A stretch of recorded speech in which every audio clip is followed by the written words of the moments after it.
박억수 특별검사보입니다. 지난 공판 준비 기일에 특검이 공소 제기한 1년의 헌법 파괴 범행에 대해 구두로 요지를 진술한 바 있습니다. 오늘은 정식 재판으로는 1회 공판 기일이고 특히 국민들께 공개되는 첫 재판인 만큼 재판부와 국민들께 특검이 수사하여 기소한 공소사실의 내용과 취지를 좀 더 소상히 설명드릴 필요가 있어서 간략하게나마 프리젠테이션 형식으로 모두 진술을 하고자 합니다.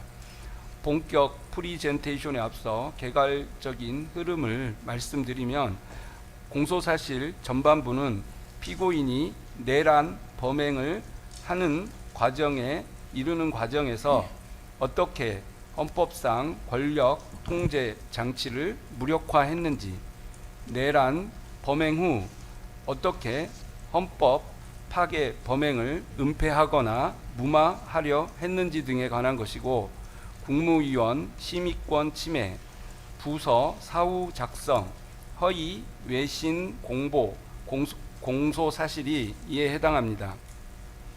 공소사실 후반부는 내란 이후 형사사법 절차 무력화 시도에 관한 것이고, 법원이 내란 수사 및 재판을 위해 발부한 영장의 집행을 막기 위한 일련의 위법 행위가 대표적입니다. 각 공소사실별로 보다 구체적인 내용은 준비된 PPT를 통해 이어서 진술하겠습니다. 네, 이희종 검사입니다. 지금부터 특별검사 모두 진술 프리젠테이션을 시작하겠습니다. 먼저 목차입니다. 보시는 바와 같습니다. 피고인을 비롯한 사건 관계인들의 신분과 지위, 국무위원 심의권 침해, 비상계엄 문서 부서 사후 작성, 외신기자 상대 허위 공보, 내란 수사 방해를 위한 비화폰 현출 방해 및 체포 방해 순으로 말씀드리겠습니다. 첫 번째, 피고인과 사건 관계인들의 신분 및 지위입니다. 피고인은 정부 수반으로서 모든 중앙행정기관의 장을 지휘 감독할 권한을 갖는 대한민국 제20대 대통령이었고, 이 사건 비상계엄과 관련하여 2024년 12월 14일 국회의 탄핵소추 의결에 따라 탄핵심판이 청구되어 2025년 4월 4일 헌법재판소의 탄핵 결정으로 파면되었습니다. 그 밖에 이 사건 주요 관계인들로는 국무총리 한덕수, 국방부 장관 김용현, 대통령 비서실 부속실장 강희구 등이 있습니다. 또한 대통령 경호처 지휘부 및 근무자들로 경호처장 박종준, 경호처 차장 김성훈, 경호처 경호본부장 이광우, 경호처 가족경호부장 김신이 있습니다. 피고인의 국무위원 심의권 침해와 관련된 직권남용 권리행사방해 범행에 대해 말씀드리겠습니다. 이 부분 공소사실은 피고인이 위헌 위법한 비상계엄을 선포하기 위해 헌법상 대통령 권한행사에 대한 내부 통제장치인 국무회의 심의를 어떻게 무력화했는지에 관한 것입니다. 즉, 피고인이 국무회의 심의라는 계엄의 형식적 외관을 갖추기 위해 국무회의 의사 정족수를 맞출 필요가 있었고, 이를 위해 일부의 국무위원들만 임의로 지정하여 연락하도록 하고, 의사 정족수가 채워지자 계엄 선포를 사실상 일방적으로 통보하여 심의에 참여하지 못한 국무위원들의 국무회의 심의 권한을 침해했다는 것입니다. 방금 말씀드린 내용 중 헌법상 대통령 권한 통제 장치에 대해 설명드리면, 우리 헌법과 계엄법은 비상계엄을 선포하는 경우 사전에 국무회의 심의를 반드시 거치도록 하여 국무회의 심의가 대통령의 자의적 독단적인 권한 행사를 사전에 견제하는 실질적인 통제 절차로 기능하도록 하고 있습니다. 또한 우리 헌법은 대통령의 국법상 행위는 문서로서 하도록 규정하고 있으며, 여기에 국무총리와 관계 국무위원이 부서하여야 합니다. 이는 대통령의 권한 행사를 명확하게 하고 그 책임 소재를 확실하게 하기 위한 것으로 헌법상 요구되는 기관 내부의 권력 통제 장치에 해당합니다. 이 부분 공소사실은 국무위원들의 국무회의 심의 권한이 침해되었다는 것이기 때문에 헌법상 법률상 국무위원에게 그러한 권한이 있다는 점에 대해 설명드리겠습니다. 헌법, 정부조직법, 그리고 국무회의 규정에 의하면 의안은 의결사항과 보고사항으로 구분됩니다. 보고사항으로 규정된 내용은 현재 상황에 대한 단순 전달에 불과하고, 그 외의 사항에 대해서는 국무위원들에게 의결권까지 인정된다고 할 것입니다. 비상계엄이라는 국가중대사가 단순 보고사항이라고 볼 수 없음은 자명합니다. 또한 대통령의 계엄 선포를 위해서는 국무총리 및 국무위원 전원의 부서가 필요하다는 점을 고려해 보면 계엄 선포에 관한 국무회의 의결과 국무위원회 부서를 위해서는 국무회의에서 국무위원들이 자유롭게 토론하고 의견을 교환하는 등 실질적인 심의가 이루어져야 합니다. 따라서 국무위원들이 계엄 선포에 관한 국무회의에 참여하여 심의할 권한은 헌법 및 법률에 따라 부여된 권한에 해당합니다. 이러한 관점에서 이 부분 사실관계를 구체적으로 말씀드리겠습니다. 국무회의는 헌법상 최고의 정책심의기관이고 국가의 원수이자 행정부의 수반인 대통령은 이러한 국무회의의 의장으로서 국가 중요 정책이 충분히 심의되도록 국무회의를 운영할 의무가 있습니다.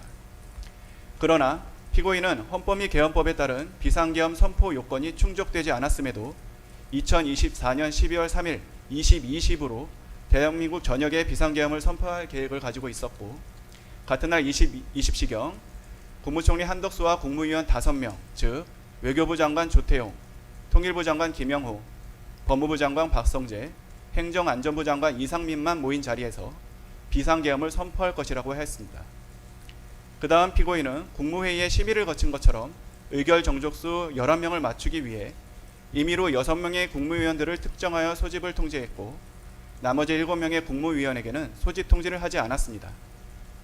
6명의 국무위원에 대한 추가 소집 통지는 2024년 12월 3일 21시 14분경부터 21시 54분경까지 순차적으로 진행이 됐는데 그 당시 이들에게 비상계엄 선포 계획이나 국무회의 소집 이유 등은 전혀 알려주지 않았습니다.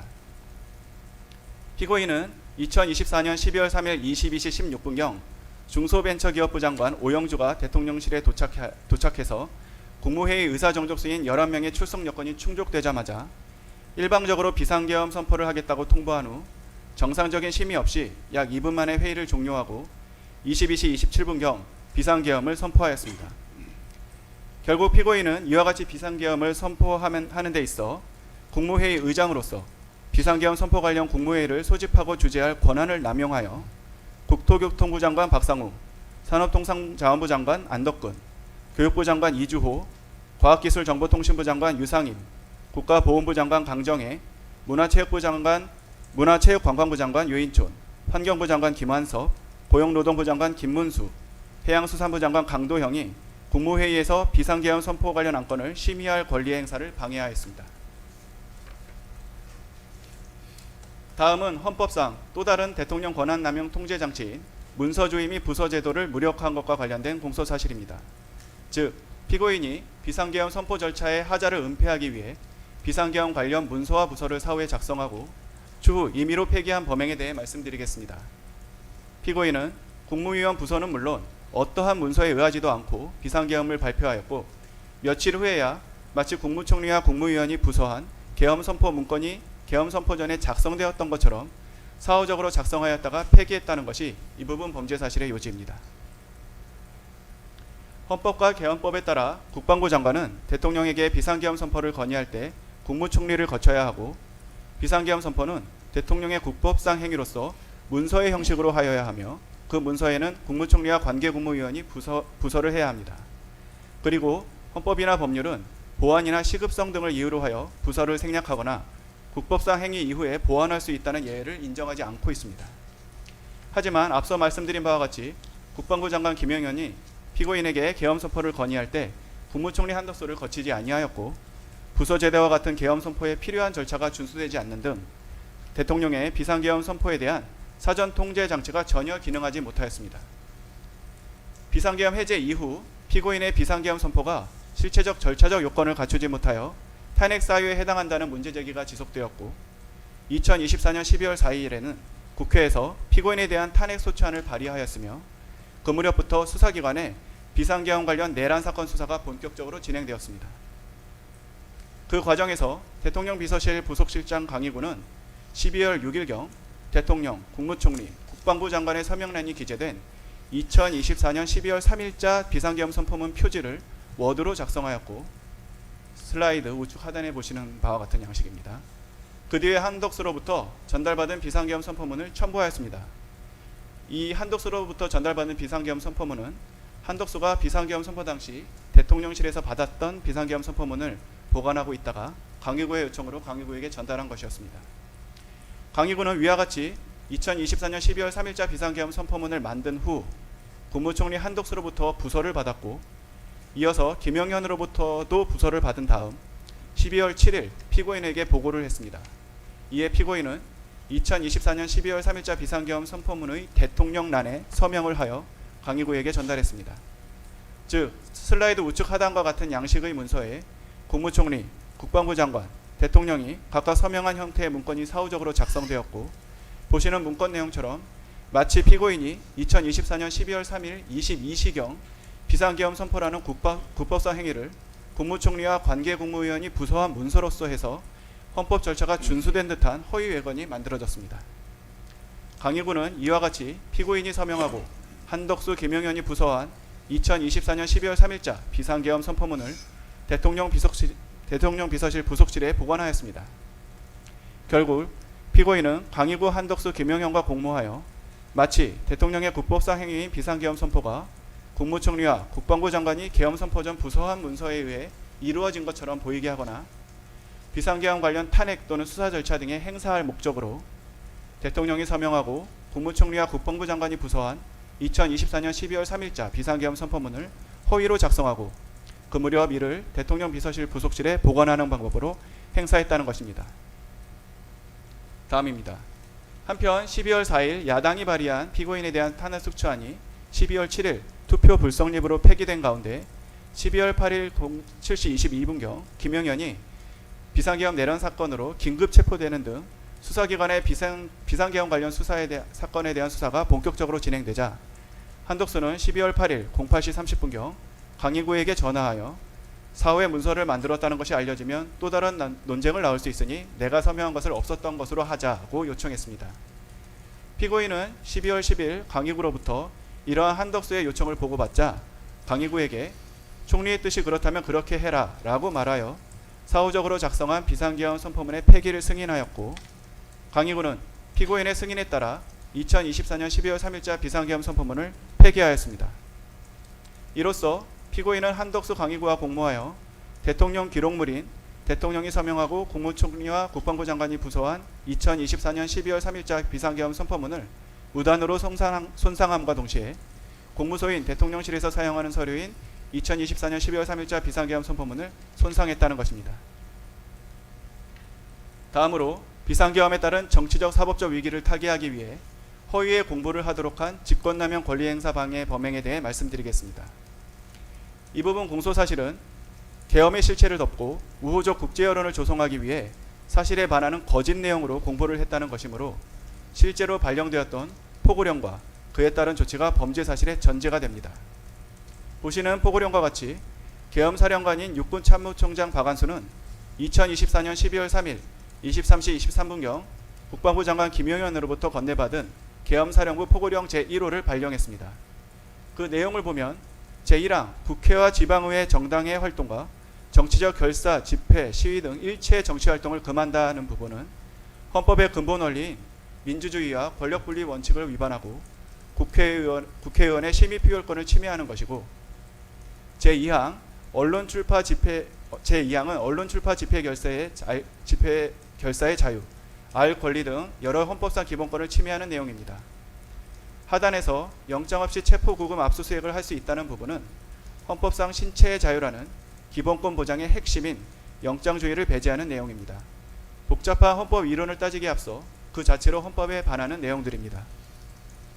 그와 같이 위헌 위법한 포고령과 피고인의 지시에 따라 경찰과 군인은 국회 봉쇄, 선거관리위원회 민주당사 등 장악, 주요 인사에 대한 영장 없는 체포 및 구금 등을 시도하며 국헌문란 목적의 폭동을 일으켰습니다.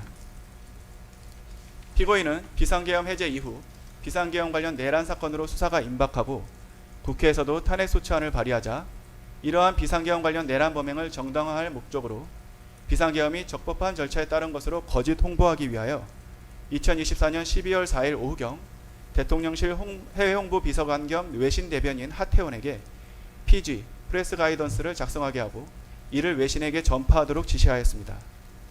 대통령 비서실 직제 등에 따르면 하태원은 외신 브리핑, 외신 보도 분석, 오보 대응, 외신 대변인 협의체 운영, 국제행사, 외교행사, 해외 순방 관련 내외신 공보 대응 등의 직무를 담당하고 있습니다. 피고인이 하태원에게 작성하도록 한 피지의 내용은 아래와 같습니다. 국회의원 과반수의 비상계엄 해제 요구 요건을 알고 있었지만 의원들의 국회 출입을 통제하지 않았다. 국회가 동의 여부를 판단할 수 있도록 국회의원의 본회의장 진입을 막지 않았다. 대통령으로서 헌정 파괴 세력으로부터 자유민주주의 헌법 질서를 지키기 위한 액션은 했지만 합헌적 틀 안에서 행동을 취했다. 현재의 국정마비 상황을 일단 타개하고 질서를 회복하기 위한 것이 목표였다. 헌정 질서 파괴의 뜻은 추호도 없었다는 내용이었습니다. 그러나 앞서 말씀드린 바와 같이 이러한 피지의 내용은 명백히 허위였습니다. 피고인은 국회의 비상계엄 해제 요구 결의를 막을 목적으로 비상계엄을 선포한 직후 국회 주변에 경찰을 동원하여 국회 출입을 전면 차단하였고 군인들을 국회로 출동하게 한 뒤 국회의원을 본회의장에서 끌고 나오도록 지시했으며 헌법과 법률에서 정한 요건과 절차를 위반하여 비상계엄을 선포하였고 국헌을 문란하게 할 목적으로 폭동을 일으켰고 그 모든 과정은 언론을 통해 중계되기도 했습니다. 그럼에도 피고인의 지시에 따라 하태원은 피고인이 알려준 허위의 사실을 피지로 작성한 후 AP통신, AFP, ABC, CNN, 뉴욕타임스, 워싱턴포스트, 아사히신문, 요미우리신문, 교도통신 등 외신기자에게 전화하여 피지에 기재된 허위 사실을 전달했으며 외교부 부대변인 유창호에게도 외신기자에게 피지 내용을 전달하게 했습니다. 이는 오로지 사실에 입각해 업무를 수행할 의무가 있는 외신 대변인에게 허위 공보라는 의무 없는 일을 하기 위한 직권남용 범행에 해당한다는 것이 이 부분 공소사실입니다. 다음 피고인의 내란 이후 형사사법 절차 무력화 범행에 대해 말씀드리겠습니다. 우선 내란 수사를 방해하기 위하여 행한 대통령 등의 경호에 관한 법률 위반 교사 범행에 대해 말씀드리겠습니다. 대통령 경호처 소속 공무원은 직권을 남용하여서는 아니 되고 대통령 경호처 차장 김성호는 경호처 소속 공무원에 대한 지휘 감독 권한이 있는 사람입니다. 12.3 비상계엄 해제 이후 2024년 12월 4일경부터 검찰, 공수처, 경찰 등 수사기관이 피고인과 공범들에 대해 내란죄 등의 수사에 착수하였다는 사실이 대대적으로 언론에 보도되었습니다.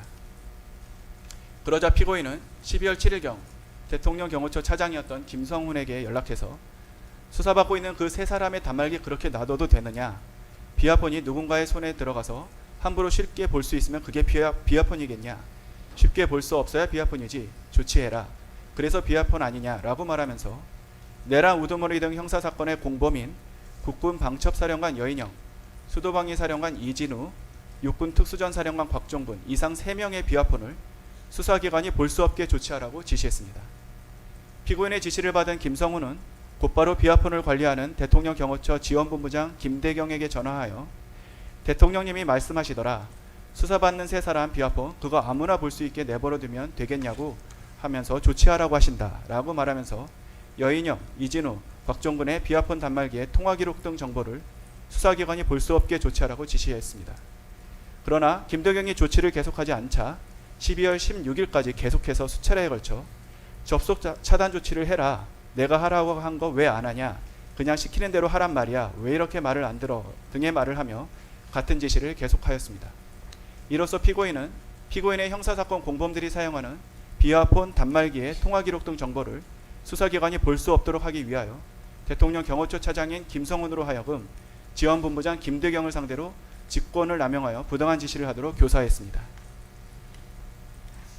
다음으로 피고인에 대한 내란 수사 및 재판을 위해 법원이 발부한 체포영장 등의 집행을 무력화하기 위해 국가기관인 대통령 경호처를 동원하고 실제로 물리적으로 영장 집행을 저지한 범행과 관련된 공소사실을 말씀드리겠습니다. 이 부분 공소사실은 2024년 12월경부터 25년 1월경까지 법원이 피고인에 대해 2회에 걸쳐 발부했던 영장 집행을 방해하는 과정에서 일어난 범죄로 우선 기본적 사실관계부터 말씀드리겠습니다. 피고인은 2024년 12월 3일 비상계엄 이후 검찰 및 군검찰이 합동으로 구성한 특별수사본부, 공수처와 경찰, 국방부 조사본부가 합동으로 구성한 공조수사본부의 출석 요구에 단 한 차례도 응하지 않고 출석 불응을 반복하였습니다. 결국 법원은 2024년 12월 30일 피고인을 내란 우두머리 등 혐의로 체포할 수 있는 체포영장과 함께 피고인을 체포하기 위해 대통령 관저 등을 수색할 수 있는 수색영장을 발부하였습니다. 우선 2024년 12월 30일자 체포수색영장 집행과 관련된 특수공무집행방해, 직권남용 권리행사방해, 범인도피 교사 범행에 대해 말씀드리겠습니다. 법원이 발부한 영장을 집행하기 위해 공수처는 2025년 1월 3일경 앞서 말씀드린 체포영장 등의 집행을 시도했습니다. 그러나 피고인은 대통령 경호처 처장 박종준, 차장 김성훈 등에게 공수처는 내란죄 수사권이 없기 때문에 체포영장은 불법이므로 이에 응할 수 없다 라고 하면서 체포영장 등의 집행을 저지하라고 지시했고, 피고인으로부터 체포영장 집행을 저지하고 수사기관을 공관촌 내로 들여보내지 말라는 지시를 받은 박종준, 김성훈은 대통령 경호처 간부 회의 등을 통해 대통령의 방침이라면서 피고인의 지시사항을 전달하고 군경 병력 동원 계획, 차벽 설치 계획 등을 수립하여 영장 집행을 물리적으로 저지하기로 모의했습니다. 2025년 1월 3일 영장 집행이 개시되자 박종준, 김성훈 등은 대통령 경호처에 배속된 제55 경비단과 제33 군사경찰 경호대에 연락하여 병력 증원을 요청하고 대통령 경호처 소속 공무원 등을 동원하여 공관총 1정문에서부터 대통령 관저 앞에 이르기까지 대형 버스 등을 차벽으로 설치하여 3중의 저지선을 구축하고 차벽 주변에 대통령 경호처 소속 공무원 등으로 하여금 인간 스크럼을 짜게 하는 등의 방법으로 영장 집행 담당 공무원 등의 대통령 관저 진입을 저지하고, 그 과정에서 공수처 소속 검사, 수사관 등 영장 집행 담당 공무원을 가로막고 붙잡고 밀치는 등의 유형력을 행사했습니다. 법원이 발부한 영장을 집행하는 것은 재판을 집행하는 것이고, 재판에 대한 불복은 법률상 정해진 절차에 의할 수 있을 뿐 개인이 스스로 물리적으로 저지하는 이른바 자력구제는 허용되지 않는 범죄이기 때문에 특검은 피고인의 지시에 의한 위 일련의 행위를 특수공무집행 방해로 공소제기했습니다. 특히 피고인이 대통령 경호처 처장 박종준, 차장 김성훈을 통해 경호관들로 하여금 경호와 무관한 영장 집행 방해 행위를 하도록 한 것은 직권남용 권리행사 방해에 해당하는 것으로도 공소제기했습니다. 법관이 발부한 영장으로 국가의 구금시설에 구금하는 것은 형사사법작용에 따른 법 집행이고, 경호 대상자의 생명, 신체 및 재산에 대한 위해가 아니므로 이를 저지하는 행위는 대통령 경호법에 따른 경호의 범위를 일탈하는 것으로 허용되지 않기 때문입니다. 또한 피고인이 타인으로 하여금 자신에 대한 체포를 막도록 한 행위는 형법상 범인도피 교사에 해당하는 것으로도 공소를 제기했습니다. 다음 2025년 1월 7일자 체포 수색 영장 등 재판 집행 관련 직권남용 권리행사 방해 범행입니다. 1차 체포영장 등 집행 저지 이후 박종준이 2025년 1월 10일경 특수공무 집행 방해 등 혐의로 경찰 조사를 받는 과정에서 사직서를 제출했고, 사직서가 수리되어 김성훈 차장이 처장 직무대행직을 맡게 되었습니다. 한편 공수처는 위와 같이 1차 체포영장 등의 집행이 무산된 후 2025년 1월 7일 피고인에 대한 체포 및 수색영장을 다시 발부받아 2025년 1월 15일 영장 집행을 시도하였습니다. 피고인은 자신에 대한 공수처의 영장 재집행을 예상하였고, 공수처의 체포영장 등 집행에 응할 수 없다는 피고인의 기조는 대통령 경호처장 박종준의 사임으로 처장 직무대행이었던 김성훈과 경호본부장 이광우에게 계속하여 유지되었습니다. 이러한 피고인의 기조에 따라 김성훈, 이광우는 공수처의 체포영장 등 집행을 저지하기 위해 대통령 경호처 소속 공무원 등을 동원하여 공관촌 내 주요 지점에 차벽과 윤형 철조망을 설치하고 인간 스크럼 짜기 훈련을 수차례 실시하였습니다. 이로써 피고인은 김성훈, 이광우와 공모하여 대통령 경호처의 업무를 총괄하고 소속 공무원을 지휘 감독하는 대통령 경호처장 등의 권한을 남용하여 소속 공무원으로 하여금 2025년 1월 7일자 체포영장 등 재판의 집행을 저지하기 위해 차벽과 철조망을 설치하게 하거나 인간 스크럼 훈련을 실시하도록 하는 등 의무 없는 일을 하게 하였습니다. 앞서 말씀드린 것과 같이 위와 같은 행위는 경호의 범위를 벗어나는 것이므로 직권남용 권리행사 방해죄에 해당합니다. 다음으로 위력 순찰 등 총기 소지와 관련된 직권남용 권리행사 방해 범행에 대해 말씀드리겠습니다. 피고인은 공수처의 영장 재집행을 저지하기 위해 2025년 1월 7일경 김성훈, 이광우 등이 참석한 오찬자리에서 언론에서는 2차 체포영장 집행을 위해 특공대와 기동대가 들어온다고 하는데 걔들 총 쏠 실력도 없다. 경찰은 전문성도 없고 총은 경호관들이 훨씬 잘 쏜다. 경찰은 니들이 총기를 가지고 있는 것을 보여주기만 해도 두려워할 거다. 총을 가지고 있다는 걸 좀 보여줘라 등의 말을 하며 외부에 총기가 잘 보이도록 휴대한 상태에서 순찰을 하여 위력을 보이는 위력 순찰을 하도록 지시했습니다. 이에 따라 김성훈, 이광우는 경호처 대테러 직원들로 하여금 위력 순찰을 하도록 하고 이광호는 기관단총 2정과 실탄 80여 발을 가족경호부 사무실에 배치해두기도 하였습니다. 이로써 피고인은 김성훈, 이광호와 공모하여 경호처 소속 공무원으로 하여금 위력 순찰 등을 실시하도록 하는 등 의무 없는 일을 하게 하였고, 이 부분도 앞서 말씀드린 것과 같은 이유로 직권남용 권리행사 방해로 기소를 했습니다. 특별검사는 이와 같은 일련의 헌법파괴 및 형사사법체계 부정행위에 대해 피고인을 특수공무집행방해, 허위공문서 작성 및 허위작성 공문서 행사, 대통령 기록물 관리에 관한 법률 위반, 공영서류 손상, 직권남용 권리행사 방해, 대통령 등의 경호에 관한 법률 위반 교사, 범인도피 교사로 공소제기하였고 각 적용법조는 보시는 바와 같습니다. 이상으로 특별검사의 공소유지 진술을 마치겠습니다. 예, 공소 사실에 대한 피고인 측 의견 진술하시기 바랍니다. 김홍일 변호사입니다. 민주공화국의 요체는 상권 분립과 법치주의이고, 상권 분립의 핵심은 사법이 법에 따라 입법 행정권의 남용을 견제하는 것이며, 법치주의는 인치, 정치 위에 법이 존재하는 것이라고 믿고 있습니다. 본건에 대한 재판부의 판단은 오늘의 이 광풍이 지난 후에도 오래도록 대한민국 역사에 남을 것입니다. 바라건대 사법부야말로 법치주의의 최후의 보루라는 말 그대로 오직 법리와 증거에 따라서 현명하게 재판을 진행해 주시고 판단해 주시기를 먼저 부탁드립니다. 이하에서는 개별 범죄 사실에 대해서 변호사들이 PPT로 설명을 드리겠습니다. 네, 김계리 변호사입니다. 이 사건 공소사실에 대한 변호인 의견 진술하겠습니다. 먼저 공소사실 및 증거에 대한 의견을 개진하겠습니다.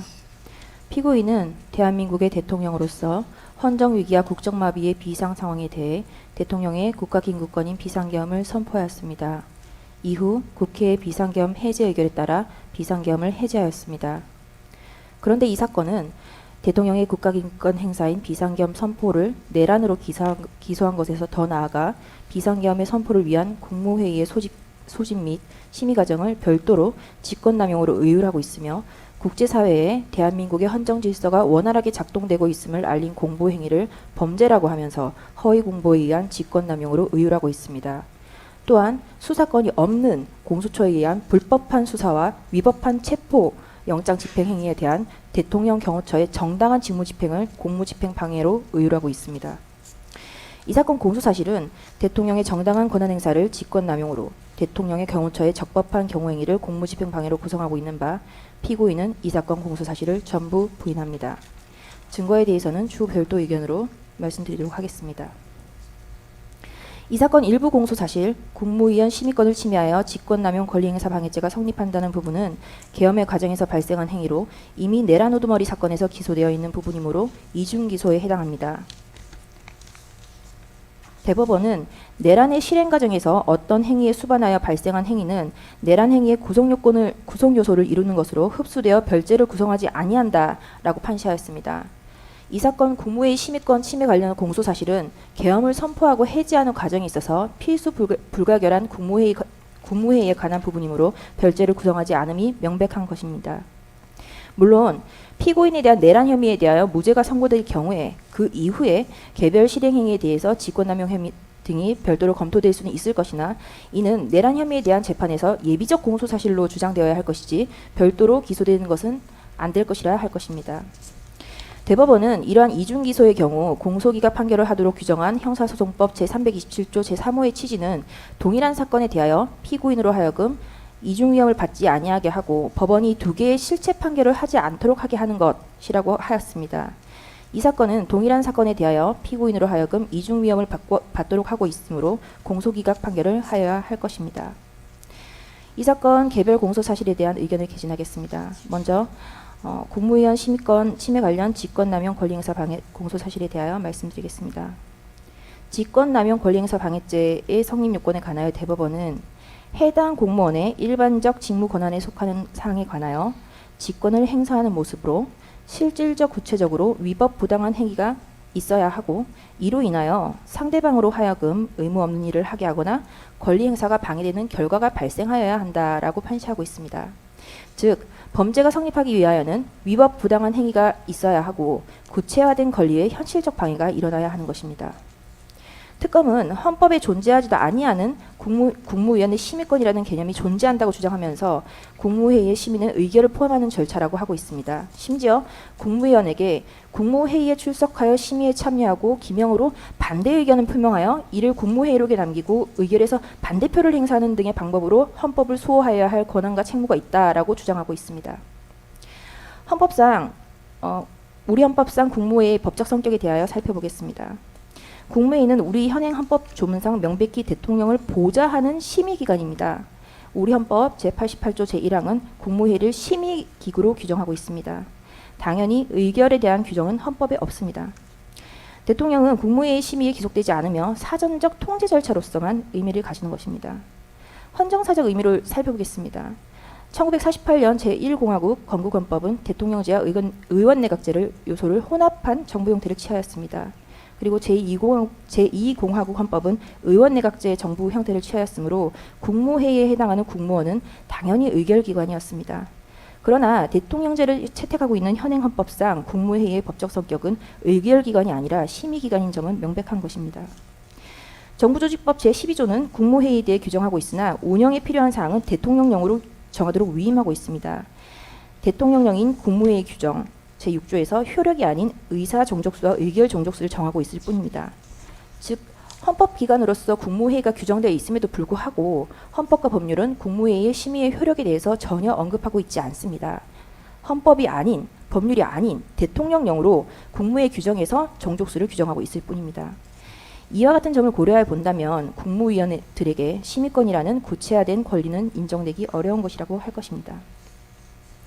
국무회의의 법적 성격에 대하여 헌법재판소는 2003년 헌마 225 결정 이라크 전쟁 파견 동의안 의결 위헌 확인 사건에서 이라크 전쟁 파견 동의안에 대한 국무회의 의결이 헌법 소원의 대상이 되는지 여부에 대한 판단을 하면서 국무회의 성격에 관하여 대통령을 보좌하기 위하여 파병 정책을 심의 의결한 국무회의 의결은 국가기관의 내부적 의사결정 행위에 불과하다라고 하여 국무회의가 대통령을 보좌하기 위하여 존재하는 것임을 명확히 하였습니다. 이 사건 국무회의 심의권을 침해하였다는 직권남용 권리행사 방해죄는 피고인은 직권남용의 고의가 없고 직권남용의 행위가 존재하며 국무위원의 심의권이라는 개념이 존재하지 않으므로 침해의 결과가 없어서 직권남용의 결과가 존재하지 않습니다. 구체적으로 살펴보겠습니다. 피고인에게는 국무위원들이 심의할 권리를 방해할 인식과 의사가 없었습니다. 즉 범행의 고의가 없었습니다. 특검은 피고인이 소집 연락을 한 국무위원이 올 때까지 기다리지 않아서 내지는 소집 연락을 하지 않아서 국무위원의 심의할 권리 행사를 방해했다고 주장을 합니다. 그러나 피고인이 별건으로 재판을 받고 있는 내란 우두머리 사건의 공소장 기재 사실은 오히려 피고인이 적극적으로 국무회의를 개최하고 회의에서 열띤 토론을 하였음을 적시하고 있습니다. 피고인에 대한 내란 우두머리 사건 공소장 제41쪽입니다. 그 목차를 보시면 피고인의 국무회의 소집 등이라는 제목으로 피고인은 2024년 12월 3일 10시라고 되어 있습니다만 20시로 보입니다. 20시 30분 무렵부터 21시 33분까지 사이에 직접 또는 김용현 대통령실 부속실을 통해 국무총리 한덕수를 비롯한 국무위원들 및 국무회의 배석할 국가정보원장 조태용 등에게 대통령실로 출석할 것을 지시하였다. 그리고 국무회의 구성원 11명 소집 전 상황이라고 해서 국무회의 정족수가 성원이 되기 전까지 2024년 12월 3일 20시 20분경부터 22시 00분경까지 약 1시간 40분 동안 국무회의 정족수에 이르지 못하는 상황에서 국무총리 한덕수, 외교부 장관 조태열, 경제부총리 겸 기획재정부 장관 최상목 등이 자신의 의견을 적극적으로 개진하고 그럼에도 불구하고 피고인이 그에 대한 반박을 하는 과정을 적시하고 있습니다. 피고인은 종북 좌파들을 이 상태로 놔두면 나라가 거덜난다. 국무위원의 상황인식과 대통령의 상황인식은 다르다라고 하였고 외교부 장관 조태열에게 재외 공간을 통해 대외관계를 안정화시켜라 라는 내용의 문서를 건네주었다라고 기재하고 있습니다. 국무회의 구성원 11명 소집 후 상황입니다. 22시 17분경 송미령이 도착하여 국무회의 정족수 11명이 모이게 되자 22시 17분부터 22시 22분경 배석관 국무위원들에게 장관들의 입장에서 보는 상황인식과 책임감은 대통령으로서 보는 것과 다르다. 이것은 대통령이 내가 결단한 것이고 대통령이 책임지고 하는 것이다. 지금 계엄을 선포할 수밖에 없다. 국무회의 심의를 했고 발표해야 하니 나는 간다. 국무회의를 심의를 했고 발표해야 하니 나는 간다 라고 말을 했다고 기재하고 있습니다. 검찰이 하자 있는 국무회의라고 주장하는 이 공소장 기재에 의한다 하더라도 피고인은 20시 20분경부터 국무회의 정족수 11명이 소집될 때까지 계엄 선포를 미루고 국무위원들과 계엄 선포에 대해서 열띤 심의를 하였고 22시 17분경부터 11명의 정족수가 충족되자 22시 22분경까지 심의한 후에 22시 23분경 계엄을 선포했음이 확인됩니다. 그렇다면 피고인의 국무회의에 대한 인식과 의사는 미처 도착하지 못한 국무위원들에 대한 배제 그리고 배제가 아닌 국무회의 정족수 11명의 성원을 기다린 것으로 국무회의의 적법 요건을 적극적으로 갖추고자 하였던 것임이 확인되어 이 사건 공소 사실의 피고인의 고의가 부존재함을 확인할 수 있습니다. 그리고 피고인에게는 직권남용 행위가 부존재합니다. 피고인은 당시 대통령실 인근에 있거나 위치가 확인되어 빨리 올 수 있는 국무위원을 부른 것일 뿐 특정 국무위원을 지정해서 배제하거나 국무위원들이 국무회의에 참석하지 못하도록 방해 행위를 한 사실이 없습니다. 전술을 한 바와 같이 피고인은 국무회의의 심의에 기속되지 않으므로 특정 국무위원을 배제할 이유가 전혀 없습니다. 또한 참석한 국무위원 전원이 비상계엄에 대해 반대를 하였으므로 유리한 의결을 위하여 특정 국무위원을 배제하였다는 논리 역시 성립될 수 없습니다. 전술하였듯 국무위원들에게 심의권이라는 개념이 존재하지 않으므로 침해받을 권리가 없어 직권남용의 결과가 존재하지 아니합니다. 즉, 이 사건에는 피고인의 고의도, 남용 행위도, 남용의 결과도 없는 것입니다. 과거 김영삼 대통령의 긴급재정경제명령, 금융실명제의 경우를 살펴보겠습니다. 김영삼 대통령이 1993년 8월 12일 긴급재정경제명령을 발령하기 위한 국무회의를 소집할 때 국무위원들은 일과 후에 퇴근을 준비하던 중이었습니다. 사전에 안건에 대해 전혀 설명을 받지 못하였고 대통령 비서실의 소집 통보를 받았습니다. 국무위원들은 당시 협상이 진행되던 중이던 우루과이 라운드에 대한 중요한 의제가 있다는 말을 듣고 국무회의에 참석하였는데 김영삼 대통령은 국무위원들에게 금융실명제를 전격적으로 시행한다고 일방적으로 통보를 하였고 그대로 국무회의를 종료하고 생방송을 통해 긴급재정경제명령을 발령하였습니다. 국무위원들은 그 구체적인 내용을 대국민 긴급 담화를 통하여 들었습니다. 헌법재판소는 대통령의 긴급재정경제명령 발동에 대한 사법심사를 하면서 특별히 국무회의와 관련한 절차적 하자에 대해서는 전혀 문제 삼지 않았습니다. 즉, 국가긴급권의 발령이 검토되는 비상 상황에서 절차의 관여와 밀행성의 요청을 인정한 것이라 할 수 있습니다. 당시 한겨레 신문기사를 보겠습니다. 이 신문기사를 보면 6시에 긴급 국무회의 소집 통보가 있기 전까지 국무회의 소집 사실은 물론 내용조차 전혀 감지하지 못하였으며 7시에 긴급 임시 국무회의가 소집되었으며 7시 30분에 발표를 하고 8시를 기해 금융실명제가 전격 실시되었음을 기사로 확인할 수 있습니다.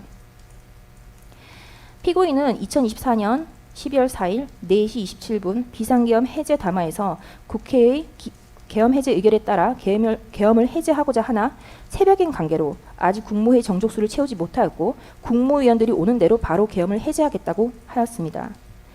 그에 따라 2024년 12월 4일 4시 27분에서 4시 29분 단 2분 동안 비상계엄 해제 국무회의가 있었고 국무위원이 도착하여 성원이 되는 대로 국무회의를 개최하였으며 국방부 장관의 제안 설명에 아무런 발언도 하지 않았다고 회의록은 명확히 기재하고 있습니다. 특검의 논리대로라면 이 비상계엄 해제 국무회의는 국무위원 전원이 도착하기를 기다리지 않고 회의를 개최하고 별다른 심의를 하지 않고 국방부 장관만 발언을 하였으므로 하자 있는 심의가 되어 위법한 국무회의이고 적법한 계엄 해제가 존재하지 아니하는 것으로 지금 현재 계엄 상태여야 합니다. 그렇다면 특검이 이 비상계엄 해제 국무회의 역시 직권남용으로 기소하여야 합니다. 기소하지 아니하는 것 자체가 모순인 것입니다. 특검의 주장이 말이 되지 않으면 명확하고 이 사건 공소제기는 억지식 공소제기로 제기되지 아니함이 명백한 것입니다. 민주당과 일부 언론 그리고 일부 사람들은 이 사건 비상계엄이 독재를 위한 계엄, 친위 쿠데타, 계엄이 내란이라는 프레임과 허위의 선동을 지속하고 있습니다. 이 사건 공소장 9쪽입니다. 공소장 제9쪽은 피고인의 비상계엄의 선포 이유에 대하여 피고인은 야당이 국회의 다수를 차지하고 쟁점 법안들에 대한 단독 처리를 강행하며 국무위원, 검사 등 다수의 고위공직자를 탄핵하는 등 국정 운영에 어려움을 겪는다는 사유만으로는 헌법과 계엄법에 규정된 비상계엄 선포 요건에 해당하지 않음에도 위와 같은 사유를 내세워 2024년 12월 3일 22시경을 기하여 대한민국 전역에 비상계엄을 선포하기로 결심하였다라고 적시하고 있습니다. 민주당이 임명한 특검 기재의 공소장에 의한다 하더라도 피고인의 비상계엄은 민주당의 일당 독재의 폭주의 원인이 있었던 것임을 명확히 적시하고 있습니다. 피고인이 장기 독재를 꿈꾼다거나 하는 허황된 사실을 적시하지 못하고 있습니다. 비상계엄의 선포 요건은 오로지 당시 대통령이었던 피고인이 판단할 사항이며 특검이 판단할 문제가 아님을, 내란이 아님을, 사법심사의 대상이 아님을 다시 한번 지적해두고자 합니다. 다음으로 비상계엄 선포 문건의 사후 작성 공소 사실에 대해 말씀드리겠습니다. 사건 당시 강의구 부소실장은 민정수석으로부터 대통령의 국법상 행위는 형식적으로 문서화되어야 한다는 의견을 전달받았습니다. 이에 따라 강 실장은 비상계엄 선포문 자체는 국방부 장관이 이미 작성해온 상황이었기 때문에 그 앞에 붙일 행정서식 수준의 표지 정도는 필요하다고 판단해서 임의로 해당 표지를 작성하게 된 것입니다. 이후 이 표지에는 국방부 장관, 국무총리 서명을 먼저 받은 뒤 24년 12월 7일 피고인에게 제가를 올렸습니다. 하지만 당시 피고인은 해당 표지를 보고 왜 부속실이 이런 문건을 작성하느냐고 물었고 강 실장은 그냥 복원만 하려고 한다라고 말하며 서명을 요청하였기에 피고인은 장관과 총리 서명을 확인한 뒤이어 서명한 것에 불과합니다. 이후 12월 8일 한덕수 총리가 강의구 실장에게 별것 아닌 표지가 혹시나 논란될 수 있으니 파기하라는 취지로 연락을 했고 결국 강의구 실장은 피고인에게 별도 보고 없이 행정총괄인 국무총리의 뜻에 따라 이 사건 표지를 폐기하기에 이르렀습니다. 이 사건에서 문제가 된 표지는 공소장이나 일부 언론 보도에서 주장하는 바와 달리 비상계엄 선포문을 사후에 새로 작성한 문서나 부서의 외관을 작출한 것이 아닙니다. 실제로는 국방부 장관이 이미 작성한 비상계엄 선포문이 별도로 존재하고 있었고 강의구 부속실장이 작성한 건 표지 형식의 행정문서에 불과하며 일반적인 부서 형식이나 부서 절차, 권한과도 전혀 맞지 않습니다. 즉 강의구 실장이 선포문의 내용을 새로 작성하거나 기존 내용을 수정한 사실은 전혀 없고 어디까지나 행정상의 표지 문서였던 것입니다. 강의구 실장이 작성한 표지 예시를 보시면 다음과 같습니다. 비상계엄 선포라는 제목, 비상계엄을 선포한다. 2024년 12월 3일이라는 내용이고 대통령, 국무총리, 국방부 장관 서명란이 첨부된 한 장의 행정표지 양식임이 명확하고 별도로 강의구 부속실장이 선포문 내용을 작성하거나 수정할 여지는 전혀 없습니다. 이 사건에서 문제가 되는 표지는 바로 이 한 장입니다. 대법원 98도 4350 판결에 따르면 공용서류 무효죄는 공무소에서 사용 중이거나 사용할 목적으로 보관하는 서류, 기타 물건을 그 객체로 삼는다고 명확히 판시하고 있습니다. 따라서 해당 서류의 보관 책임자가 더 이상 공무소에서 사용할 의도 없이 폐기할 목적으로 처분한 경우 그 문서는 더 이상 공용서류로서의 법적 성질을 가지지 않는다는 것이 대법원의 일관된 입장입니다. 이 사건과 관련하여 한덕수 총리는 강의구 실장이 작성한 표지에 대해 행정 절차상 문제를 지적하면서 폐기하라고 명시적으로 지시했습니다. 그렇다면 대법원 판례 취지를 적용할 때 해당 문서는 폐기 즉시 공무소에서 사용되거나 보관될 예정이었던 서류의 지위를 상실한 것으로 보아야 하고 형법 142조가 보호하는 공용서류에 해당한다고 평가하긴 어렵다고 할 것입니다. 대통령 기록물 관리법 및 공공기록물 관리법에 따르면 기록물이란 공공기관이 업무와 관련하여 생산하거나 접수한 문서를 의미합니다. 따라서 어떠한 문서가 대통령 기록물로 인정되기 위해서는 그 문서가 대통령 또는 대통령 비서실 등의 공공기관이 공식적 업무 수행의 일환으로 생산하거나 접수한 문서여야 합니다. 하지만 이 사건과 같이 강의구 실장이 작성한 표지는 그의 직무 범위와 무관하게 작성된 비공식 문건에 해당할 뿐입니다. 또한 해당 문건에 대통령의 서명이 포함되어 있다는 사정만으로 그 문서가 대통령 기록물로 자동적으로 분류된다고 보기도 어렵습니다.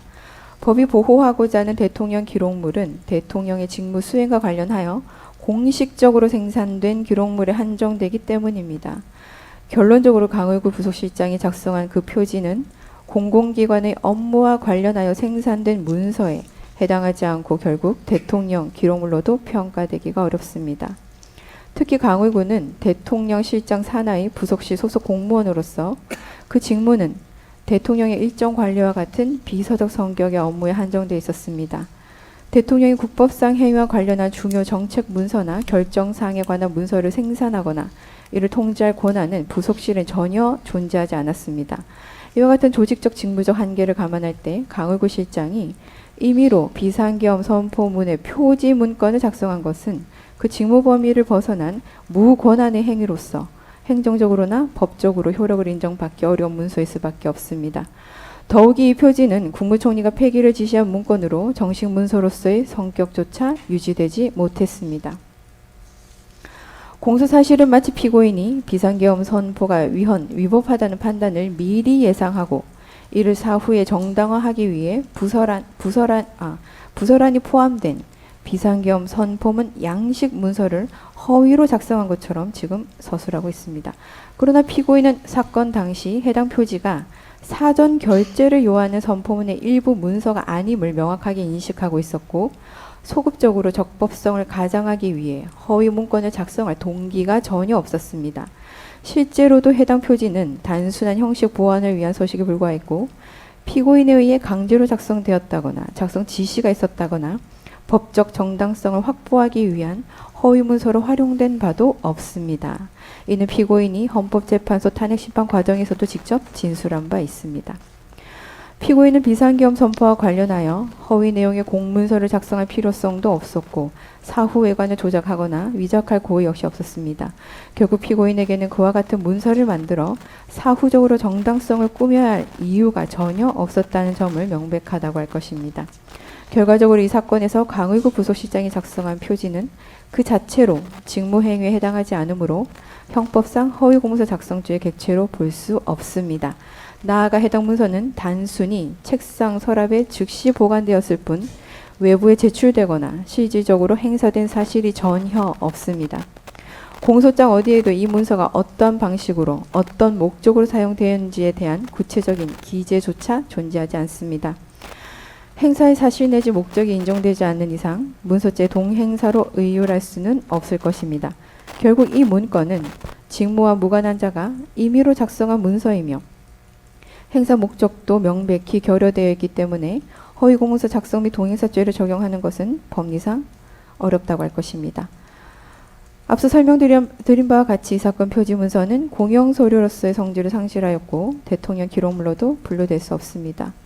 무엇보다 피고인은 비상계엄 해제 이후에야 뒤늦게 이 문서의 존재, 폐기 사실을 보고받았고 작성 단계에서는 사전 보고조차 받지 못했습니다. 피고인이 강의구 부속실장, 한덕수 국무총리와 본 사건을 사전에 공모하였다는 취지의 주장은 공소장에 기재되어 있음에도 불구하고 이를 뒷받침할 만한 아무런 증거도 존재하지 않습니다. 결국 이 문서는 피고인이 사후에 알게 된 사실임을 감안할 때 대통령 기록물 관리법 위반과 공용서류 손상 혐의는 애초부터 성립될 수 없다는 점이 확인됩니다. 결국 이 사건 표지에 대한 공소 제기는 아무런 근거가 없고 법리적으로 타당하지 않은 것으로 평가하여야 할 것입니다. 다음으로 비상계엄 외신 공보 관련 직권남용 권리행사 방해에 대해 말씀드리겠습니다. 대법원 2018도 2236 전원합의체 판결에 따르면 공무원이 직권을 남용하여 타인으로 하여금 어떠한 일을 하게 한 경우라도 그 상대방이 공무원이나 유관기관의 임직원이고 그 상대방의 행위가 직무범위 내에서 이루어졌으면 특별한 사정이 없는 한 법령상 의무 없는 일을 한 것으로 보기 어렵다라고 판시하고 있습니다. 대통령실의 대변인은 대통령의 입장을 국민과 외부에 전달하는 사자의 역할을 하는 자이지 독자적인 가치 판단이나 사실 판단에 따라 보도 내용을 선별하는 권한을 가진 주체가 아닙니다. 설령 대통령의 입장이나 발언이 객관적 사실과 차이가 있거나 논란의 여지가 있다 하더라도 이를 전달한 대변인에게 객관적 팩트를 일일이 검증해야 할 법적 의무를 부여할 수는 없습니다. 대변인의 역할은 대통령의 입장을 정확하게 왜곡 없이 전달하는 데 그치며 그 내용에 대한 최종 책임은 당연히 대통령에 귀속됩니다. 최근 이재명 대통령이 미국에서 트럼프 전 대통령과 경제실무 회담을 진행한 직후 국내 언론 보도와는 상반된 주장을 타임지와 인터뷰에서 밝힌 것을 예로 들어보겠습니다. 대통령실은 회담 직후에 경제회담이 화기애애하게 진행되어 합의문이 필요조차 없었다고 발표했습니다만 이재명 대통령은 타임지 인터뷰를 통해 미국의 요구가 워낙 엄격해서 그대로 관세 협상을 했으면 탄핵을 당했을 것이다 라고 발언을 했습니다. 특검의 논리대로라면 이러한 대통령실의 입장 표명과 관련해 이재명 대통령은 직권남용죄가 성립된다 할 것입니다. 즉 대통령실 공보 내용과 현실 사이의 괴리가 곧 직권남용의 근거가 된다면 역대 모든 대통령실의 공보나 발표는 형사처벌의 검토 대상이 될 수 있다는 의미입니다. 결국 모든 정권의 공보 담당자들, 그 지시자인 대통령들은 해당 정권의 공보 행위로 인해 형사 책임을 부담할 가능성이 있다는 결론에 이르게 됩니다. 이는 형법이 정한 직권남용죄의 요건을 명백히 초월하는 것일 뿐만 아니라 공무원의 정당한 직무 수행을 지나치게 위축시키고 정치적 책임과 형사적 책임을 혼동하는 위험한 전례를 만드는 것입니다. 이 사건 홍보비서관을 통해 공지된 내용은 다음과 같습니다. 아까 특검에서 진술했기 때문에 넘어가겠습니다. 실제로 그 당시 국회의원들은 본회의장에 모여 2시간 반 만에 비상계엄 해제를 의결하였습니다. 비상계엄 선포 당시부터 경고성 계엄임을 발표했던 피고인이 위와 같은 공지를 한 것에 대해 외신 대변인은 대통령의 입장을 공보함으로써 본인의 업무를 처리한 것일 뿐입니다. 피고인은 비상계엄 선포 목적에 대해 거대 야당의 반복적인 탄핵 시도로 인한 행정 사법 기능의 마비, 위헌적 법률안의 남발, 일방적인 예산안 삭감 등으로 인한 국정 운영의 혼란과 헌정 위기를 해소하기 위한 조치였음을 일관되게 주장해 왔습니다. 설령 국가 긴급권 발동에 대한 사법 심사가 가능하다 하더라도 그 필요성과 판단은 당시 상황을 종합적으로 고려한 대통령의 고유한 판단 영역에 해당한다는 점은 법리상 명백합니다. 피고인은 주권자인 국민에 대한 메시지 계엄을 통해 헌정 질서 위기를 해소하고자 하였고 국회에서의 해제 의결에 따라 즉시 비상계엄을 해제하였습니다. 하지만 비상계엄 선포와 해제 과정 자체가 국제사회에 불필요한 우려를 줄 수 있었고 이는 대한민국 대외 신인도에 중대한 영향을 미칠 가능성이 분명히 있었습니다.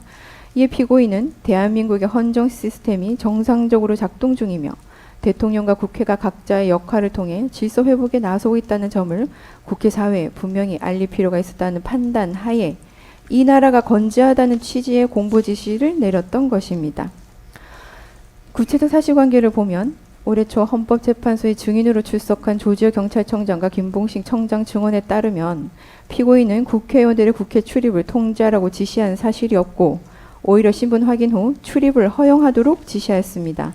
또한 국회 비상계엄 해제 의결을 물리적으로 제지하려 한 정황도 없으며 실제로 국회는 신속하게 해제 의결을 진행할 수 있었습니다. 그리고 당시 군의 투입이 지연되는 상황에서 김봉식 청장은 신분증 확인한 뒤 국회의원과 관계자들의 출입을 승인했고 이 상황은 조지호 청장을 통해 피고인에게 보고되었습니다. 당시 피고인의 명확한 입장은 국회의원과 국회 직원들을 모두 들여보내라는 것이었습니다. 또 비상계엄 해제 의결 이후 피고인은 김봉식 청장에게 격려의 뜻을 전달하면서 경찰이 초기에 적절히 관계자들을 출입시켰다고 상황이 원활히 마무리되었다고 평가하기도 했습니다. 피고인은 군 출동과 관련하여 국방부 장관에게 국회의 질서 유지를 위한 충돌일 뿐이기 때문에 민간인과 물리적 충돌이 있어서는 안 된다는 점을 명확히 지시한 바도 있습니다. 특검은 공소사실에서 피고인이 경찰을 시켜 국회 외곽을 봉쇄 및 차단하고 국회의원들을 다 잡아들이라 지시하고 국토방위 사령부 병력으로 하여금 국회 진입, 비상겸 해제의결 방해 시도를 하고 본회의장 문을 부수고 총을 쏴서라도 끌어내라고 하였다. 그리고 주요 인사들에 대한 합동, 체포도 편성 운영을 했다는 등등의 일방적인 주장을 하고 있지만 피고인은 현재 내란 우두머리 사건 재판에서 이에 대해 적극적으로 다투고 있습니다. 이러한 다툼의 존재 여부와는 별개로 객관적인 사실을 살펴보면 피고인은 계엄 해제에 필요한 국무회의 의사 정족수가 충족되는 즉시 계엄을 해제하겠다는 내용의 대국민 담화를 미리 발표한 바도 있습니다. 이후 국회의원들이 국회 입장에서 계엄 해제 요구 의결을 진행하자 피고인은 즉각적으로 병력을 철수시키고 국무회의를 개최하여 계엄을 해제하였습니다.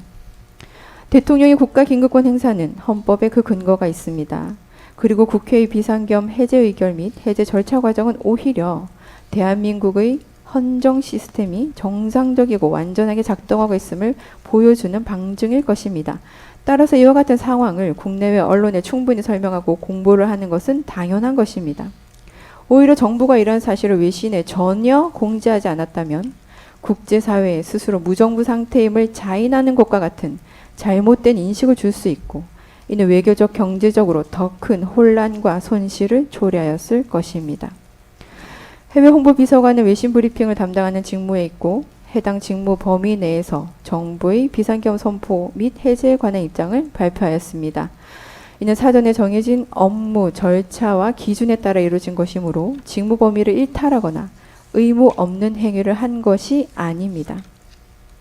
설령 상급 공무원이 대통령이 실무 공무원이 홍보비서관에게 비서관 본인의 일인 공보 업무를 지시한 행위가 일견 직권의 남용으로 평가된다 하더라도 앞서 언급한 대법원 전원합의체 판결에 따르면 그 지시에 따라 이행된 행위가 법령에 정해진 실무 공무원의 직무 범위 내라면 이는 의무 없는 일을 하게 한 것으로 볼 수 없는 것입니다.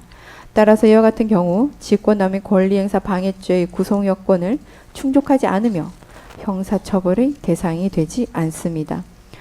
결론적으로 이 사건에서 대통령의 입장을 외신 브리핑을 통해 발표하도록 한 행위는 외신 대변인에게 직무 외의 의무를 부과한 것이 아니라 본래의 직무 범위 내에서 이루어진 것으로 봐야 하고 이런 피고인의 행위를 두고 직권남용 권리행사 방해가 성립한다고 보는 것은 사실관계와 법리 양면을 모두 왜곡한 해석에 해당합니다. 따라서 특검의 기소는 법적 근거에 기초하였다기보다는 정치적 목적이 개입된 기획 기소로 평가될 수 있다는 우려가 있습니다. 앞선 공소사실들은 비상계엄이라는 단어가 주는 과거의 프레임이 국민의 내면에 집단적으로 소환되어 비실질적인 두려움을 부여하였다는 점, 이러한 두려움을 일부 정치권에서는 철저하게 사법부 길들이기와 지방선거의 활용을 목적으로 이용하려 하긴 하지만 그럼에도 우리 당사자들이 본 법정에서 보고 듣고 판단해야 하는 것은 이 사건 공소사실의 사실관계 그 자체입니다. 재판부께서는 대공무사의 공정함까지는 아니시더라도 법리를 중심으로 최소한 합리적 판단을 해주시길 요청드리는 바입니다. 다음 공소사실로 넘어가도록 하겠습니다.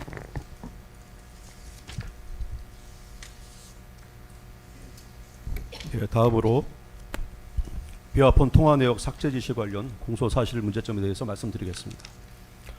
우선적으로 말씀드리는 건 이 사건 범죄 사실은 공소장 기재 자체로도 아무런 범죄가 성립되지 않는다는 것입니다. 공소장 기재에 하더라도 피고인이 김성은 경호차장에게 지시한 것은 당시 보안사고가 발생하면 어떠한 조치를 취해야 하는지 물어보면서 사령관들 비화폰에 대해서도 조치하라고 지시한 것뿐입니다. 이러한 지시에는 어떠한 위법도 없습니다. 비화폰은 군사 암호자재이고 그 통화 내용은 특검에서도 압수물 목록에 기재하였듯 군사 기밀 자료입니다. 비록 영장에 의하더라도 그 접근이 제한되는 자료이며 영장 발부와 상관없이 별도의 군사기밀 열람 등의 절차를 요합니다. 당시 계엄 직후 언론에도 보도됐듯이 전 국정원 제1차장 홍장원에 의해서 비화폰이 외부에 노출되는 보안 사고가 발생을 하였습니다. 또한 비슷한 시기에 계엄 사무를 수행한 사령관들도 직무가 배제되어 경호처 비화폰을 더 이상 소지할 수 없게 되었습니다. 그러나 각 사령관들의 비화폰은 반납되지 않았고 보안 사고가 발생하게 된 것입니다. 즉 비아폰의 암호 체계 등이 외부에 노출될 위험에 처하게 된 것입니다. 이러한 보안 사고가 발생하는 경우에는 대통령 경호처 보안통신 규정과 대통령 경호 보안 업무 규정에 따라서 즉시 다음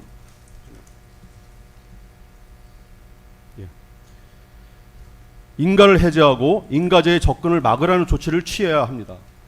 당시 대통령이 피고인이 김성훈 차장에게 지시한 것은 보안 사고가 발생할 때의 규정을 물어보고 사령관들의 비아폰도 조치하라는 것뿐이었습니다.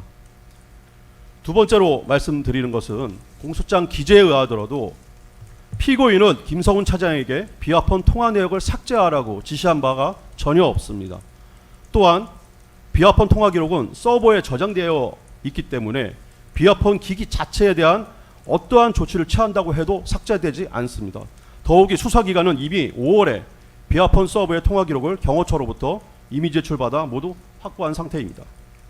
사실관계가 이러함에도 특검은 최초에 대통령인 피고인이 김성훈 차장에게 내린 지시를 비아폰 통화 기록을 삭제하라라고 지시하였다며 피고인을 소환하였습니다. 사건이 특검으로 이첩된 이후에는 비아폰에 대한 어떠한 조치가 통화 기록 삭제와는 아무 관련이 없음을 인지하게 되자 공소 사실과 같이 그 내용을 바꾸어서 비아폰 단말기의 통화 기록 등 정보를 수사기관이 볼 수 없도록 지시하였다로 범죄 사실을 변경하였습니다. 즉 있지도 않은 범죄 사실을 억지로 작출해낸 것입니다. 세 번째로 말씀드리는 것은 특검의 공소장 기재 사실을 그대로 인정한다 가정해도 피고인에 대한 범죄가 성립되지 않습니다. 대법원 판례에 의하면 직권남용 권리행사 방해죄는 실제로 공무원이 위법 부당한 행위를 한 경우에 성립되고 또 결과도 발생해야 됩니다. 이를 교사한 경우도 마찬가지입니다. 공소장 기재에 의하더라도 단말기에 대한 어떠한 조치가 이루어져서 수사기관이 적법한 절차에 의하더라도 이를 볼 수 없는 사태가 발생한 바가 전혀 없습니다. 피고인으로부터 지시를 받은 김성훈 차장 역시 부하에 지시를 내릴 때 통화 기록을 삭제하라거나 수사기관이 볼 수 없도록 하라는 지시가 아닌 보안 규정 등에 따라 피고인 취급인가를 상실한 자들이 비아폰에 접근할 수 없도록 원격 로그아웃 등의 암호자재 취급인가 해제 조치를 하라는 지시였을 뿐입니다. 그러나 이 지시를 받은 부하 김대경은 당시 내란몰이 상황에서 자신에게 불이익이 갈까 두려워 김성훈 차장의 합법적인 지시조차 이행하지 않은 것입니다. 김성훈 차장에 대한 구속영장이 서부지방법원에서 기각된 이유도 이와 같습니다. 이에 대해 특검은 형법상의 일반적인 직권남용죄는 대법원 판례와 같이 위법한 결과 발생을 요하지만 대통령 경호법에서 정한 직권남용죄는 경호관들이 총을 들고 다니기에 위험성이 큰 만큼 입으로 내뱉는 순간 기소가 된다는 황당한 주장을 적부심에서 한 바 있습니다. 이러한 법리 주장이 법의 무죄한 일반인이 아닌 검사의 입에서 나왔다는 것도 황당할 따름입니다. 결국 특검의 주장에 의하더라도 피고인이 지시는 하였지만 김성훈 차장도 위법 부당한 지시를 부하 직원에게 한 바가 없고 또 위법 부당한 결과가 발생하지도 않은 것인데 이는 실패한 교사로 처벌될 수 없습니다. 이 사건 공소장 기재를 그대로 이해하면 수사기관은 적법 절차와 상관없이 수사를 하다 우연하게 취득한 기밀자료나 암호자재 또 마음대로 열람 등사할 수 있다는 것이고 그러한 행위를 막는 것이 범죄 행위라는 것입니다. 오히려 법에서 정한 절차에 의하지 않은 수사기관의 열람 등사가 불법인데도 말입니다. 특검은 이 사건에서 대통령 경호처 비아폰 통화 기록을 불법적인 방법으로 취득하였고 이를 바탕으로 김성훈 차장을 신문하여 이 사건 범죄 사실을 추가하였습니다. 잠깐 기다려 주십시오. 이상과 같이 비아폰 관련된 피고인의 교사 범죄 행위는 공소장 기재 자체로도 죄가 되지 않습니다. 다음. 예, 넘어주십시오. 예, 넘어가십시오. 예.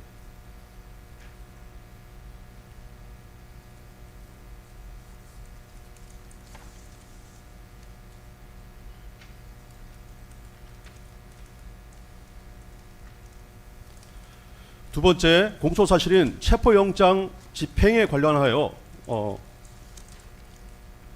공소사실의 문제점에 대해서 말씀드리겠습니다.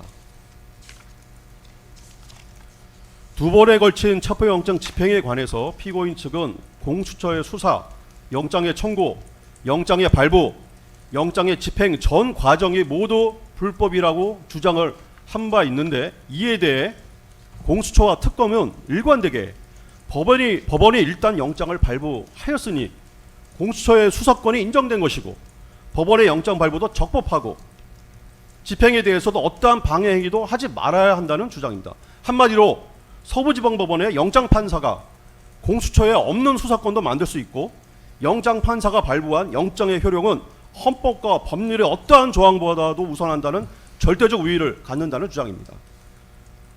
공수처의 체포영장 집행과 관련해서 가장 우선적으로 드리는 부분은 공수처는 대통령에 대한 내란죄 수사권이 없다는 것입니다.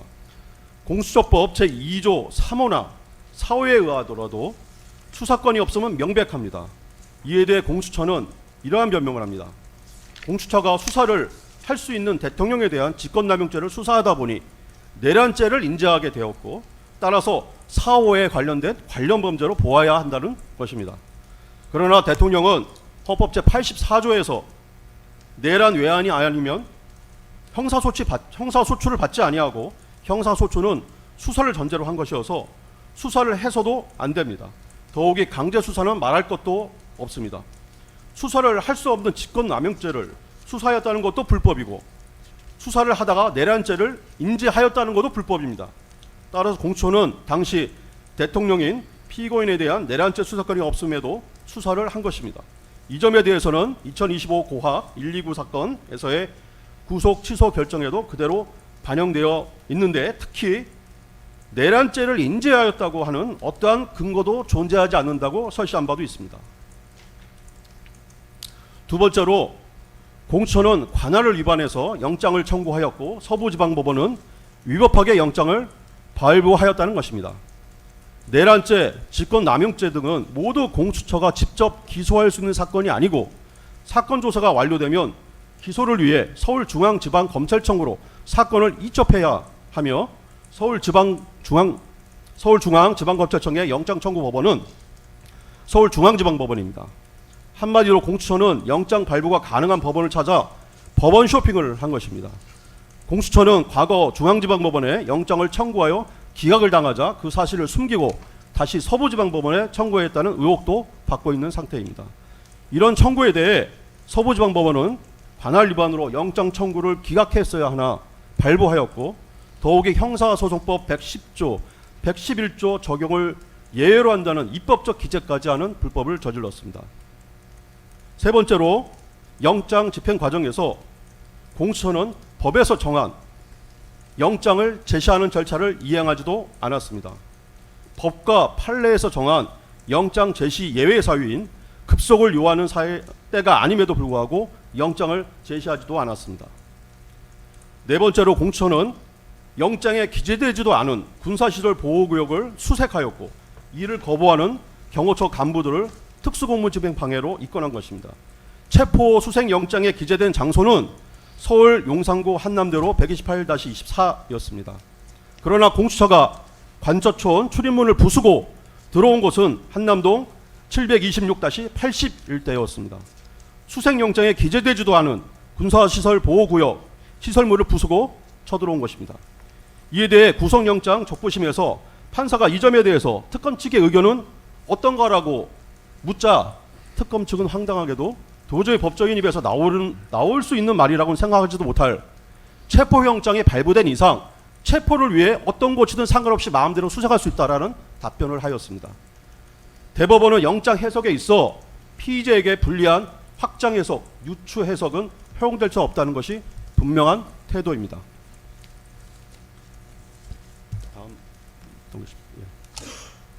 다음 당시 공수처가 다섯째로 공수처가 위와 같은 영장에 기재되지도 않은 집원의 군사보호구역으로 문을 부수고 쳐들어오자 경호처장은 명확하고 분명하게 불승인 의사를 표명했습니다. 그럼에도 불구하고 계속 진입하였고 더욱이 군사시설 보호구역 내에서 마음대로 사진과 동영상을 촬영하였습니다. 이는 명백히 군사기지 및 군사시설 보호법의 위반이며 참고로 최근에 해병대 부대를 무단 침입해서 사진을 찍은 일반인에 대해서는 실형 1년 6개월이 선고된 바도 있습니다. 2025년 1월 15일 집행된 제2차 체포영장 집행에 대해서도 말씀드리겠습니다. 이 전 과정이 불법이었습니다. 당시 1차 체포영장에 기재된 형소법 110조, 111조 예외 조항도 없었습니다. 경호처에서 출입을 거부했음에도 3천여 명이 넘는 경찰 병력을 동원해서 관저천 담을 전기톱으로 자르는 등 위법 행위를 하면서 군사시설 보호구역으로 침입했고 그 과정에서 불법적으로 촬영하였습니다. 또한 영장 집행 전에 관저천 외곽을 경비하는 50억 경비단장을 직연을 지참토록 하여 공수처로 불러낸 후에 직연을 강제로 빼앗아 출입을 허가한다는 허위 공문서를 위조한 후에 영장 집행에 사용을 하였지만 그것이 사전에 언론에 의해 적발되자 사용을 하지 못한 바도 있습니다. 1, 2차 체포영장 집행 전 과정에서 대통령인 피고인은 어떠한 직권남용 행위도 한 바가 없습니다. 대통령인 피고인이 경호처 경호원들을 직접 지휘할 수 있는 지휘에 있지도 않습니다. 오로지 경호처 고위직의 인사권만 갖는 직무관원밖에 없습니다. 그마저도 당시에는 직무가 정지된 상태였습니다. 경호처의 경호활동은 자체적으로 결정하고 판단하는 것이지 대통령인 피고인이 구체적인 지시를 하였다는 것은 상식에 부합하지도 않습니다. 지금까지 모든 공소사실의 문자점에 대해서 의견을 말씀드렸습니다. 이와 더불어 아까 좀 전에 말씀드렸듯이 이 사건 기소는 공소장 1번주의에 반하는 기소입니다. 즉 내란, 다음 넘겨주십시오. 내란 혐의로 기소한 것은 이종 기소에 위법이 있다 할 것입니다. 실제로 2025 고합 129 사건에서 이 사건 공소사실과 관련된 사안들이 현재 심리되고 있습니다. 또한 실체관계를 살펴보아도 이 사건 범죄들은 성립될 수 없음은 당연하고 따라서 피고인에게 무죄 또는 공소기각의 판결을 내려주시기를 부탁드립니다.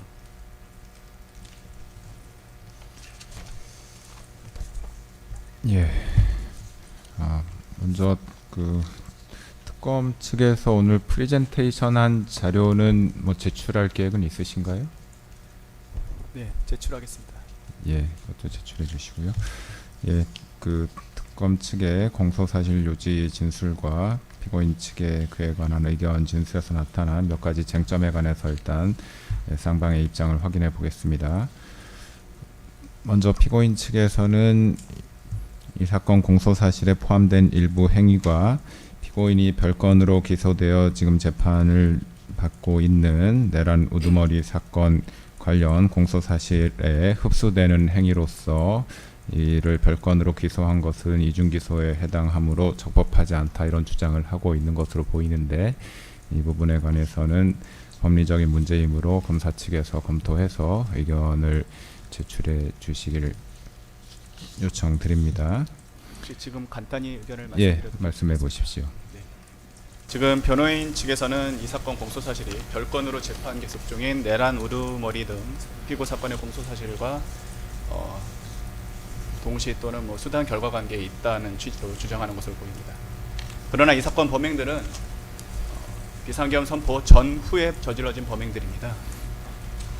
비상계엄 선포 전에는 국무위원들에 대해 저지른 직권남용 범죄가 있었고 비상계엄 선포 후에는 비상계엄이 적법한 것처럼 보이도록 허위외관을 작출하는 범죄, 또 비상계엄을 정당화하는 과정에서 범한 범죄, 그리고 내란 범행에 대한 수사를 방해하고 증거를 인멸하거나 인멸을 시도한 범죄들입니다. 내란죄와 직권남용 권리행사 방해죄는 그 행위 태양이나 범행의 시기 등이 명확히 다른 독립된 범죄입니다. 특히 국무위원들에 대한 직권남용 범죄는 내란죄 폭동에 착수하기 전에 이루어진 국무위원 심의권의 침해에 관한 범행이므로 상대방이나 보호법익 등이 동일하다고 도저히 볼 수가 없습니다. 두 범행의 기본적 사실관계가 동일하다고 평가할 수 없는 것입니다. 그리고 나머지 범죄들은 내란 범행을 은폐하기 위해 범해진 범행들이고 나아가 내란 범행의 수사를 방해하기 위한 것들입니다. 즉 내란 범죄의 폭동이 기수에 이른 뒤의 범행이므로 이미 재판 중인 내란 우두머리 사건과의 관계에서 이중기소의 문제가 발생한다고 볼 수 없습니다. 예, 추가적으로 한 가지 좀 더 말씀드리면 아까 변호인께서 이 부분 주장 관련해서 인용하신 판결이 있었는데요. 그 내란 목적 살인 관련된 판결이었는데 그 판결 판시 내용을 보시면 그 내란의 실행 과정에서 폭동 행위에 수반하여 발생한 그런 살인 등의 행위가 흡수된다라는 취지의 판결입니다. 네, 저희가 기소한 취지는 폭동 행위에 이르는 과정에서 폭동 행위 전에 폭동 행위로 나가기 위해서 발생했던 직권남용이라는 어떤 헌법 파괴 범행을 기소 대상으로 한 것이기 때문에 그 점에 있어서도 아까 언급된 판례를 근거로 이중 기소에 해당한다라고 보기는 어렵다라는 것이 저희 특검의 의견입니다. 이상입니다. 예. 혹시 피고인 측에서는 이에 대한 반대 의견 있으면 추후에 서면이나 아니면 추후에 경pen 기일에 진술하시고요. 다음으로 국무회의 심의권 침해 관련 직권남용 권리 행사 범행 부분 관련해서 확인하겠습니다. 특검의 공소 내용은 이 당시 계엄 선포에 앞서서 국무회의를 소집했고 일부 국무위원들에게는 피고인이 출석을 소집을 요구하지 않거나 아니면 소집 요구했으나 도착하기 전이었는데 국무회의 정족수가 충족되자마자 계엄 선포를 한 것이 당시 심의에 참석하지 못한 다른 국무위원들의 심의권을 침해한 것이다. 예, 이런 취지의 공소사실인 것으로 보입니다. 이와 관련해서 피고인 측에서는 당시 국무회의 장소에 도착하여 피고인과 토의를 했던 국무위원들은 내란 계엄 선포에 관해서 반대 의견을 표시하였고 그 부분에 관해서 피고인이 충분한 토의를 하였기 때문에 이 부분 공소사실에 관해서 범행의 고의 인식 등이 없었다 이런 취지로 주장하고 있는데 일단 이 심의에 출석했던 국무위원들과의 사이에서는 쌍방의 어떠한 사실관계에 관해서 의견의 대립이 있으신가요? 그 부분에 관해서는 다툼이 없으신 것인가요? 그 부분에 대해서도 향후 증거조사 과정을 통해서 실질적인 정상적인 국무회의 심의라고 볼 수 있는 그 실질이 없었다라는 점을 입증할 예정입니다. 그리고 그와 관련해서 아까 변호인께서 말씀하신 내용 중에 이 사건과 직접 관련되지 않아서 향후 증거조사 과정에서도 크게 쟁점이 되지 않을 것으로 보이는 좀 무관한 사실관계에 대해서 말씀하신 것이 있어서 거기에 대해서는 조금 바로잡을 필요가 있어서 말씀을 드리겠습니다. 그 두 가지인데요. 그 김영삼 전 대통령의 그 긴급 재정경제명령 관련된 그 국무회의 그리고 이 사건 그 12.3 비상계엄 당시에 그 4일 새벽에 있었던 계엄 해제 관련 국무회의를 언급하시면서 이 사건 공소사실이 그 유죄가 성립하기 위해서는 그 방금 말씀드렸던 그 두 개의 국무회의 관련된 국무위원들의 심의권 침해에 대해서도 어떤 기소와 처벌이 이루어졌어야 된다라는 취지로 말씀하셨는데요. 김영삼 전 대통령 사례 그리고 이 사건 그 계엄 해제 당시 국무회의에서는 그 어떤 국무회의 참석 대상자들에 대한 임의적인 선별 내지는 임의적인 지정이라는 것이 없었던 정상적인 소집 통보가 있었습니다. 특히 이 사건 해제 국무회의 관련해서는 그 평상시에 국무회의 소집 통보 절차에 그 간이한 방식으로 이용되는 어떤 국무위원들 모두가 참여하고 있는 그 단체 그 대화방 등을 이용해서 정상적인 소집 통보 절차가 이루어졌습니다. 따라서 어떤 국무위원이 참석할 권리를 제한했다라고 볼 수 있는 그 사안이 아니고요. 실제로 그 각 국무위원들의 사정에 따라서 참석 여부가 결정이 되는 것이고 일부 국무위원들이 참석하지 않았다라고 해서 이 사건과 동일한 맥락에서 볼 수는 없습니다. 따라서 이 사건과는 무관하고요. 그 점 미리 바로 잡아드리고요. 나머지 국무회의 심의권 침해, 그 직권남용의 고의 관련해서는 이 증거조사를 통해서 저희가 입증할 부분이기 때문에 향후 의견서 제출 그리고 증거조사 과정에서 충분히 주장 입증하도록 하겠습니다. 이상입니다. 예, 다음으로 비상계엄 선포 절차의 하자 은폐를 위한 범행 관련 부분에 관해서 확인하겠습니다. 먼저 그 강의구 부속실장이 작성하였다는 비상계엄 선포 문건이 변호인 측에서 제시하면서 말씀하신 표지에 해당하는 문서다. 이 부분에 관한 특검의 의견은 어떻습니까?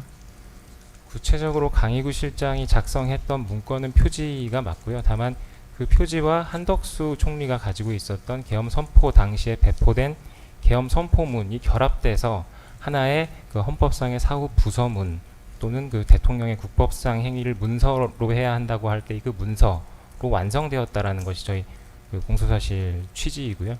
그런 취지에서 변호인 측에서 말씀하신 의견에 대해서는 동의하기 어렵습니다. 그러면 그 사후에 폐기했다라고 할 때 그 폐기된 문건은 변호인 측에서 얘기한 표지와 그 내용에 해당하는 선포문이 결합된 문서, 그 통합된 문서를 폐기하였다는 것인가요? 맞습니다. 그 표지와 함께 결합돼서 완성된 전체적인 사후 부서문이 폐기되었다라는 취지가 공소 제기 취지입니다. 그리고 피고인 변호인 측에서는 이 당시 강희구 실장이 작성해서 부서 받은 문서가 그 전에 한덕수 총리가 폐기 지시를 했기 때문에 그 자체로 문서로 국법상 문서로서의 성격을 잃어버린 것이기 때문에 나중에 물질적으로 그 문서를 파쇄한 행위는 범행에 해당하지 않는다라는 취지로 주장을 하셨는데 맞습니까? 예, 근데 그 한덕수 총리의 지시만으로 그 국법상 문서로서의 성격이 없어진다는 근거가 무엇인가요? 피고인 대통령이 지시한 것이 아니고 한덕수 총리의 지시로 했다. 그게 성격이 그렇게 된다는 근거가 무엇인가요?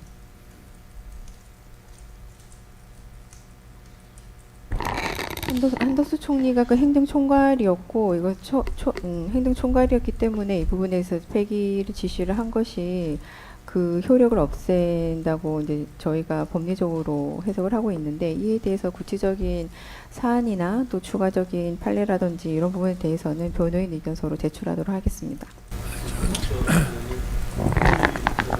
그거는 제가 12월 7일에 서명을 받으러 왔길래 이 사후 부서 문서라고 해도 이거는 국방부에서 담당자가 작성해서 장관, 총리, 대통령 이렇게 올려야지 부속실장인 자네가 이걸 왜 하느냐라고 제가 좀 나무랐는데 일단 그냥 갖고만 있겠다 이렇게 했기 때문에 저는 한덕수 총리가 그렇게 얘기를 하면 저한테는 물어보지 않아도 당연히 동의할 거라고 생각하고 그래 하지 않았나 하고 생각이 됩니다. 예, 피고인 측 의견은 확인했고요. 다음으로 그 방금 말씀드린 그 비상계엄 선포 문건을 강희구 부속실장이 그 사무실에 보관하였다라는 행위가 행사에 해당하지 않는다라는 취지로 피고인 측에서는 주장을 하고 있는데 그 부분에 관한 특검 측 의견은 어떻습니까? 그 공문서의 보관이나 비치만으로도 행사가 될 수 있는 경우가 있다라는 것은 그 확립된 판결 예이고요. 이 사건에서는 이 공문서가 이 사후 부서문이 작성될 당시에 이미 이 사건 내란 관련된 재판과 그리고 탄핵 소추 절차 등이 진행이 되고 있었고 그런 그 사법 절차에서 이런 헌법적인 요건을 충족하였는지 여부는 당연히 쟁점이 될 것이었기 때문에 사용이 예정되어 있는 문서였습니다. 그런 측면에서 사용을 위해서 보관하고 있는 행위 자체가 행사라는 것이 저희 특검 기소 취지이고요. 이 부분 관련해서는 향후 별도 의견서를 통해서 보다 정치하게 말씀을 드리도록 하겠습니다. 한 가지 추가로 말씀드리면요. 계엄 직후에 벌써 사전에 그 부서가 없었다는 것은 널리 알려진 사실입니다. 따라서 12월 7일이나 8일에 마치 사전에 부서가 있었던 것처럼 그런 허위 외관을 작출할 어떤 이유도 필요도 없었던 점을 먼저 꼭 말씀드리겠습니다. 예, 다음으로 외신 공보 관련 직권남용 권리행사 방해 공소사실 관련해서 확인하겠습니다. 예, 피고인 측에서는 이 외신 공보를 담당한 대변인의 역할이 대통령의 입장을 보조하여 대통령의 직무집행을 보조하여 공보라는 사실행위만 담당하는 지위에 있기 때문에 그에 대해서 어떠한 대통령의 지시가 있었고 공보관이 보도를 하였다 하더라도 직권을 남용하였거나 권리행사가 방해된 것이 아니라는 취지로 주장을 하는 것으로 보입니다. 맞습니까? 이 부분은 법리적인 문제로 생각되므로 추후에 특검 측에서도 의견을 제시해 주시기 바라고요. 그리고 그 공보 내용에 관해서 허위 사실이 있다라는 것이 이제 특검 측의 기소 내용이고 피고인 측은 이에 관해서 허위 사실이 아니다라는 취지로 다투고 있는데 그 내용에 관해서는 피고인이 별건으로 기소된 내란 우두머리 사건 2025과 129호 사건에서 다투어지고 있는 쟁점으로 보이는데 맞습니까? 예, 맞습니다. 이 부분과 관련해서 말씀을 좀 드리겠습니다. 말씀하신 대로 내란 우두머리 등 사건의 쟁점과 이 부분 공소사실의 쟁점이 겹치기 때문에 이 사건 재판에서 어느 범위까지 증인 신문이 이루어져야 하는지가 이 사건 신속한 재판의 관건이라고 생각을 하고요. 그런 측면에서 지금 현재 공소사실상으로는 증인 신문 대상자가 굉장히 많을 수밖에 없는 구조로 되어 있습니다. 근데 사실 그 허위라는 부분은 어떤 계엄 선포와 관련된 폭동 행위의 실체에 대한 어떤 전반적인 내용에서 허위라는 것이 현재 공소사실의 취지이지만 아주 핵심적인 내용만 보면 국회 봉쇄 행위가 있었는지 없었는지와 같은 아주 명확한 사실관계 위주로 재구성하는 것도 가능합니다.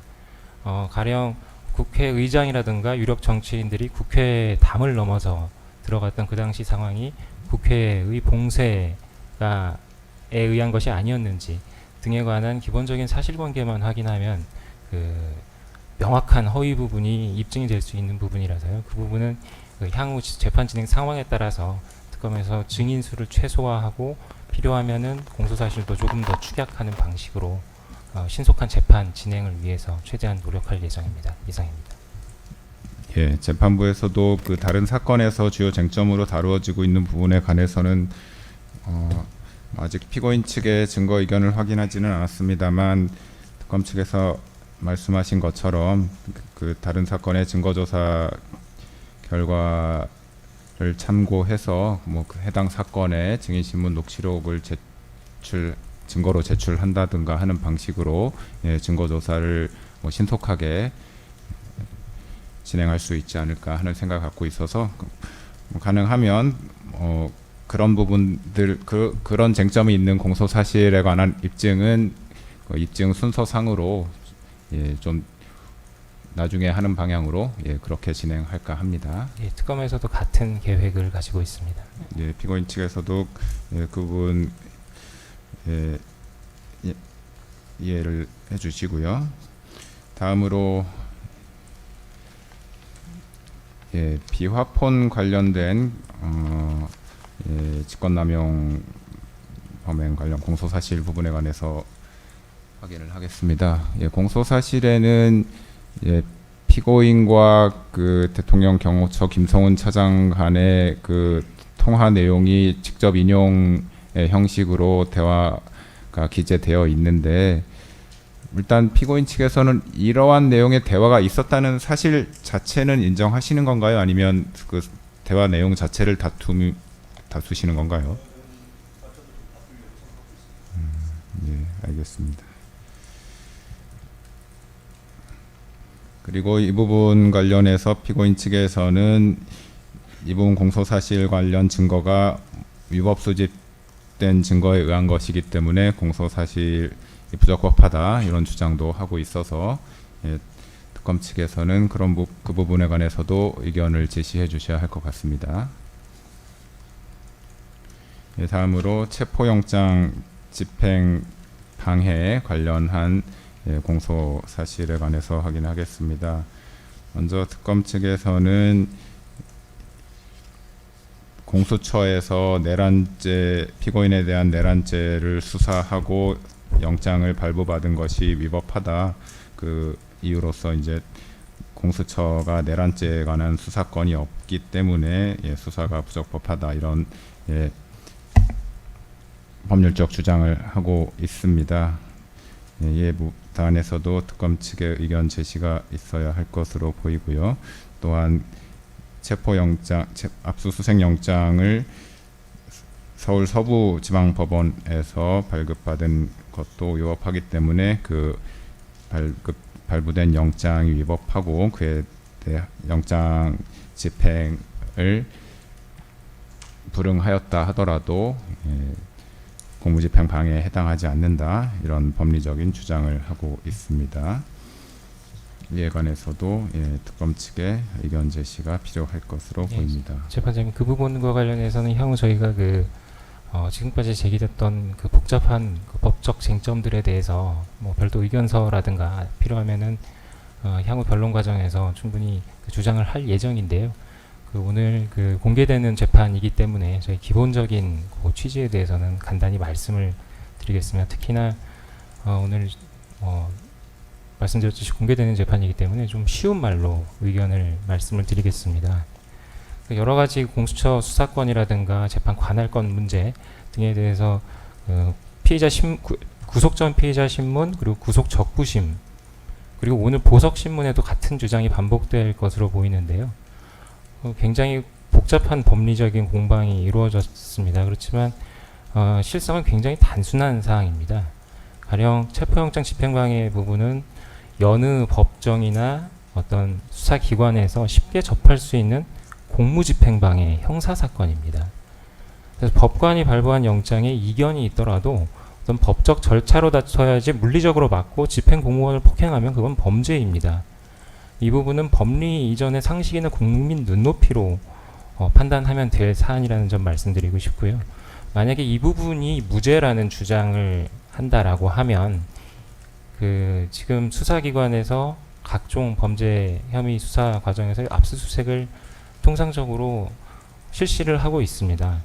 압수수색 그리고 체포 그리고 구속영장 집행 등 여러 가지 영장을 집행하는데요. 그 영장의 내용에 대해서 불만을 가지거나 이의를 제기하는 경우가 아주 많습니다. 근데 어떤 영장의 내용에 대해서 불만이 있는 어떤 국민 누구나 집행 담당 공무원을 폭행하는 행위가 무죄다 라는 결론이 과연 국민 눈높이에 맞는 것인가, 어떤 복잡한 법리를 설명드리기에 앞서서 그런 상식적인 측면에서 판단을 하면 될 문제라고 생각을 하고요.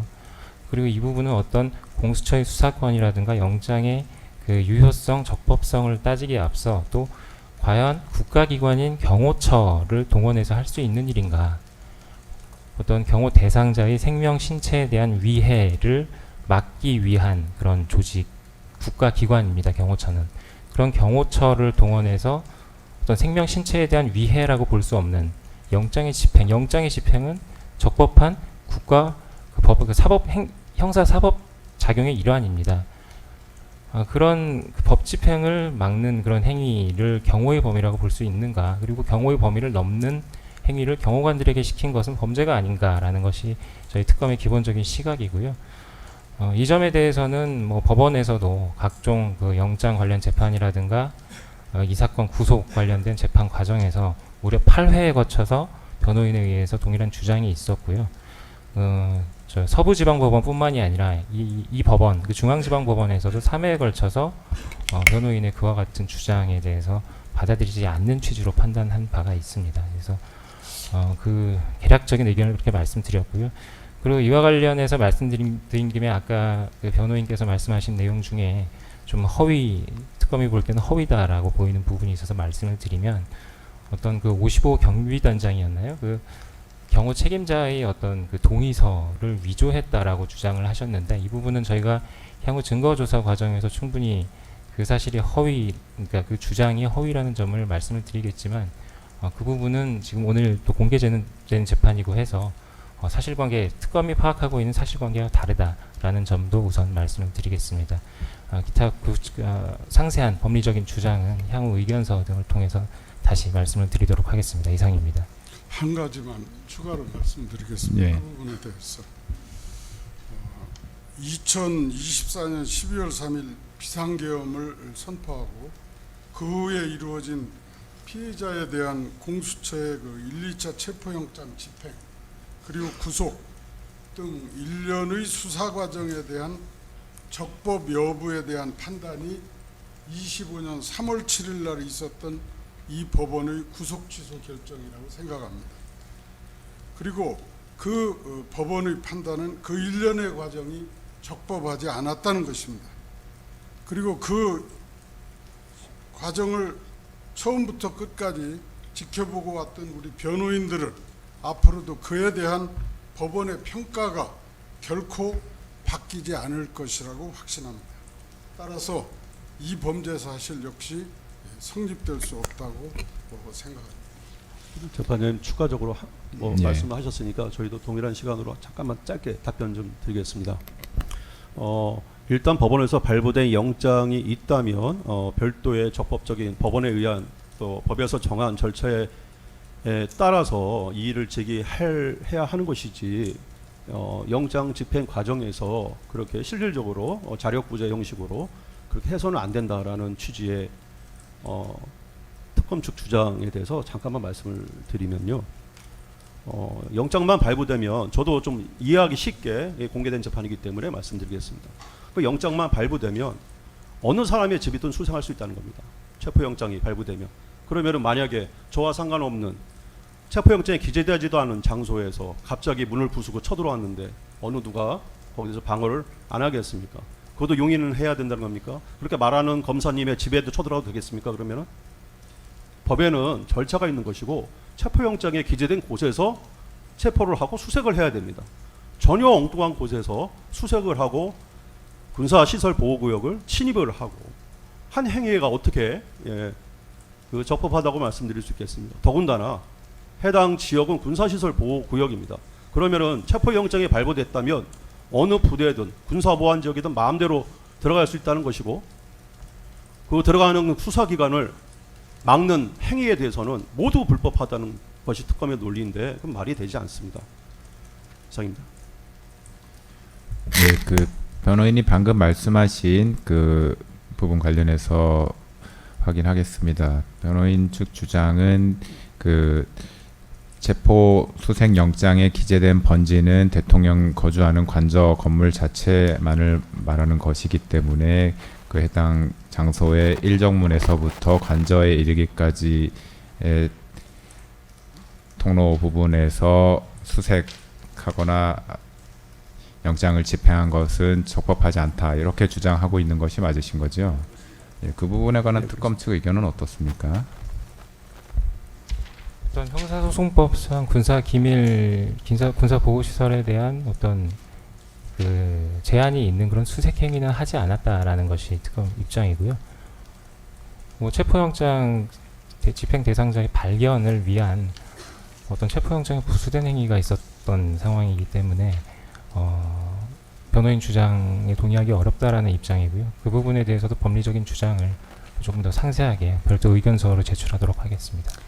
재판장님. 이제 참고로 좀 말씀드리면은 그 특검이 공수처가 제2차 체포 집행 영장 집행을 위해서 사전에 국방부와 경찰 등에 협조 공문을 보냈을 때는 대략적으로 지번이 10개로 표시되어 있었습니다. 그러니까 수색을 하고 체포를 하기 위한 모든 지번이 다 표시되어 있는 내용으로 협조를 보냈습니다.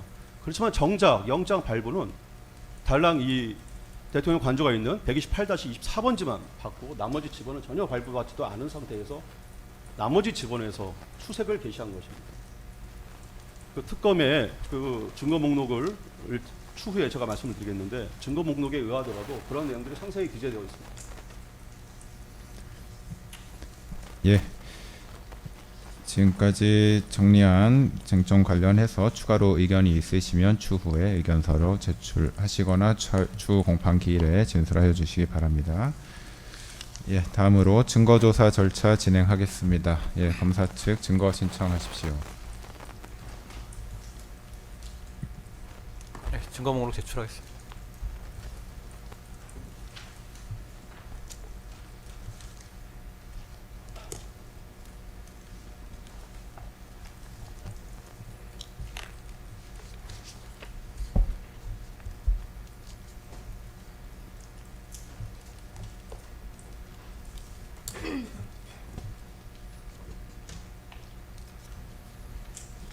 예, 검사 측 신청 증거에 관한 피고인 측의 의견을 진술하시기 바랍니다.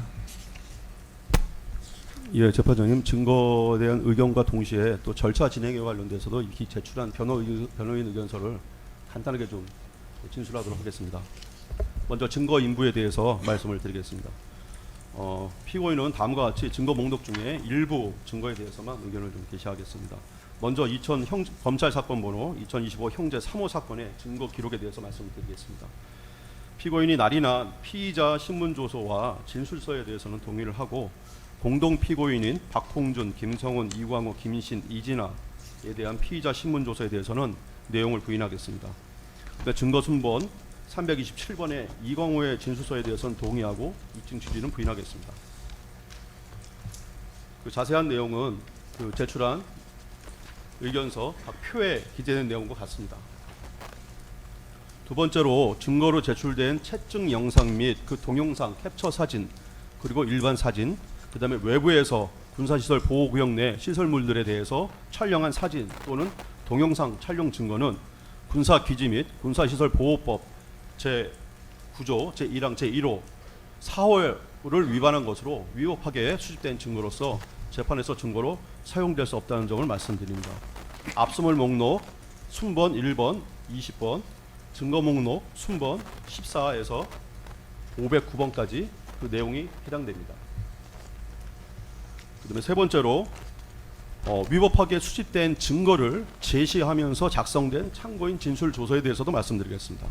수사기관은 참고인들에 대한 진술조서를 작성함에 있어서 위법하게 수집된 증거, 즉 군사기밀보호법, 군사기지 보호법 위반 등을 통해서 찍은 사진, 영상 등을 제시하면서 진술을 받았는데 이는 위법하게 수집된 증거에 근거한 진술조서로서 증거 능력이 부정되어야 할 것입니다. 이에 대해서는 추후에 증인신문이나 의견서를 통해서 각 개별적으로 참고인에 대한 증인신문이 이루어지는 과정에서 다시 자세히 밝히도록 하겠습니다.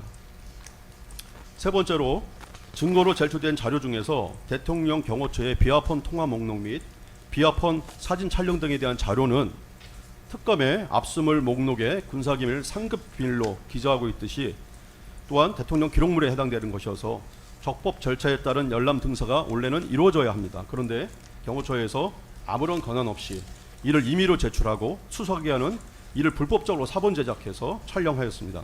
이에 대해서는 이미 피고인 측은 경호처와 수사기관에 대해서 검찰에 고발을 해서 고발 사건이 수사 중에 있습니다. 경호처 지휘부와 수사기관은 군사기밀보호법 제13조 제1항, 대통령 기록물 등에 관한 법률 제30조 2항, 제14조 등을 위반하여 증거를 수집했습니다. 따라서 해당 증거들도 위법하게 수집된 증거로서 재판에서 증거로 사용될 수 없다는 점을 밝힙니다.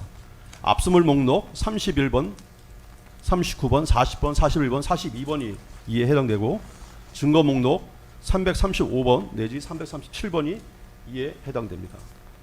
네 번째로 특검이 제출한 증거 목록 중에서 언론 기사는 모두 제 전문 증거 등으로서 증거 능력이 없는 바 검찰에서 모두 철회하여 주실 것을 지휘하여 주실 것을 요청드리겠습니다. 나머지 증거 인부를 하진 않은 증거 목록에 대해서는 보류 의견을 밝히는 바입니다. 추후 재판 진행에 따라서 보다 신속하게 증거 의견을 진술하도록 하겠습니다. 두 번째로 검찰 사건 번호 2025 형제 17, 18호 사건의 증거 기록에 대해서 증거 의견을 밝히겠습니다. 위 사건들은 사실관계의 다툼보다는 법리적인 판단이 주가 될 것이기 때문에 사실관계의 다툼은 크게 없는 거로 보여집니다. 그 다음 기일에 증거에 대한 의견을 추가로 모두 밝히도록 하겠습니다. 다음으로 증거물 등사와 관련돼서 좀 말씀드리겠습니다. 현재 압수물에 대해서는 아직 등사나 복사를 하지 못했습니다. 특히 압수물 목록 중에 31번, 39번 내지 42번에 대해서는 신속한 복사가 이루어질 수 있도록 적절하게 특검 측을 지휘해서 지시를 내려주시기를 부탁드리겠습니다. 향후 재판 진행에 대해서 말씀드리겠습니다. 이 사건 공소사실 중에서 검찰 사건 번호 2025 형제 13호와 관련돼서는 먼저 특수공무집행 방해와 범인 도피 교사에 대해서는 아까 말씀드렸듯이 공처의 수사권의 인정 여부, 그다음에 서부지방법원의 영장 청구의 적법성, 그다음에 서부지방법원의 영장 발부와 그 기재의 적법성, 영장 집행의 적법성 등이 먼저 특검에 의해서 납득될 수 있도록 소명되어야 할 것입니다. 즉 공무집행의 적법성이 먼저 담보되어야만 증거 능력에 대해서도 다툴 수 있을 것으로 보여집니다. 따라서 증인신문을 함에 있어서 공무집행의 적법성에 대한 핵심적인 증인신문부터 먼저 이루어질 수 있도록 순서를 정해주시면 감사하겠습니다. 그 다음에 비화폰 삭제와 관련된 내용에 관련돼서도 마찬가지로 군사기밀보호법과 대통령 기록물 관리법 등에 위반되는지 여부에 대해서 먼저 심리가 좀 선행될 수 있도록 지휘를 해주시면 감사하겠습니다. 다음으로 증인신문과 관련돼서도 피고인과 직접적으로 관련이 있는 공동 피고인 등에 대한 증인신문이 우선적으로 진행될 수 있도록 지휘를 해주시기를 부탁드리겠습니다. 그 다음에 향후 기일 지정에 관련돼서도 한꺼번에 말씀을 좀 드리겠습니다. 말씀드린 김에 현재 이 사건에 선임된 변호인 및 별건 공판기일의 지정 현황에 대해서 좀 말씀을 드리겠습니다. 이 사건에 관해서 피고인의 변호인으로는 김홍일, 배보윤, 최명성, 최주, 송준호, 유정아, 김계 총 7명이 선임되어 있습니다. 피고인은 이 사건 외에도 별건으로 2025 고합 129 내란 우돌마이 사건의 재판이 계속 중이고 이 변호인들 중에서 김홍일, 배보윤, 송진호, 김계리 변호사가 이 사건의 변호인으로 선임돼서 변론을 하고 있습니다. 이 사건은 2025년 12월까지 공판기일이 지정되어 있고 최근 특검의 주장으로 공판기일이 추가로 지정되고 있는 상황입니다. 같이 첨부해서 드린 공판기일 요약서를 보시면은 그 내용을 알 수가 있습니다. 또한 피고인의 배우자 김건희는 위 기원 2025 고합 1, 2, 3 사건의 자본시장과 금융투자에 관한 산업법률 위반 등의 사건으로 현재 재판 계속 중에 있습니다. 이 사건의 변호인으로는 최명성, 최주, 유정아 변호사가 선임되어 있는 상태입니다. 이 사건은 2025년 9월 24일 제1회 공판기일을 시작을 해서 향후에 대부분 수요일, 금요일에 일주일에 2번씩 재판이 진행하는 것으로 지정된 바 있습니다. 내란 우두머리 사건의 기록 같은 경우에는 12만 페이지에 달하고 또 배우자 사건의 경우에는 증거기록은 아직 정확한 분량이 얼마인지 1회 공판기일이 지난 지금에도 열람 등서가 이루어지지 않아서 지금 알 수가 없는 상태입니다. 피고인들의 변호인은 변론을 준비하고 또 피고인과 피고인의 배우자를 각 접견하고 또 공판기일에 출석을 하는 일정을 소화해야 합니다. 또한 각 특검의 수사에 대비한 언론 변론도 준비해야 되는 상황입니다. 또한 변호인들은 피고인과 배우자 사건 외에도 각각 수임한 별도의 사건을 또 진행을 해야 되는 상황이 있습니다. 또 위 사건들의 공판기일 지정 현황을 살펴주셔서 본 사건의 공판기일의 지정을 하심에 있어서 적절하게 피고인의 변호인들의 조력을 받을 권리가 침해되지 않도록 해량을 해 주시기를 간곡히 부탁드리겠습니다. 이상입니다.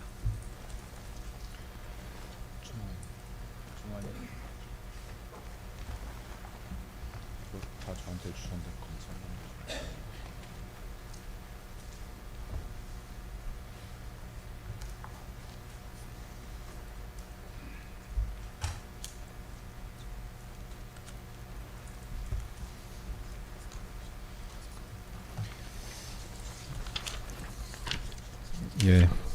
피고인 측의 증거에 관한 의견 진술 관련해서 먼저 검사 제출 증거 중에 위법 수집 증거로서 증거 능력이 없다라는 의견을 제시하셨고 이 부분에 관해서는 특검 측에서 의견을 제출해 주시기 바랍니다. 그리고 증거물 등 복사가 아직 다 이루어지지 않았다는 말씀을 하셨는데 이 부분은 어떻습니까?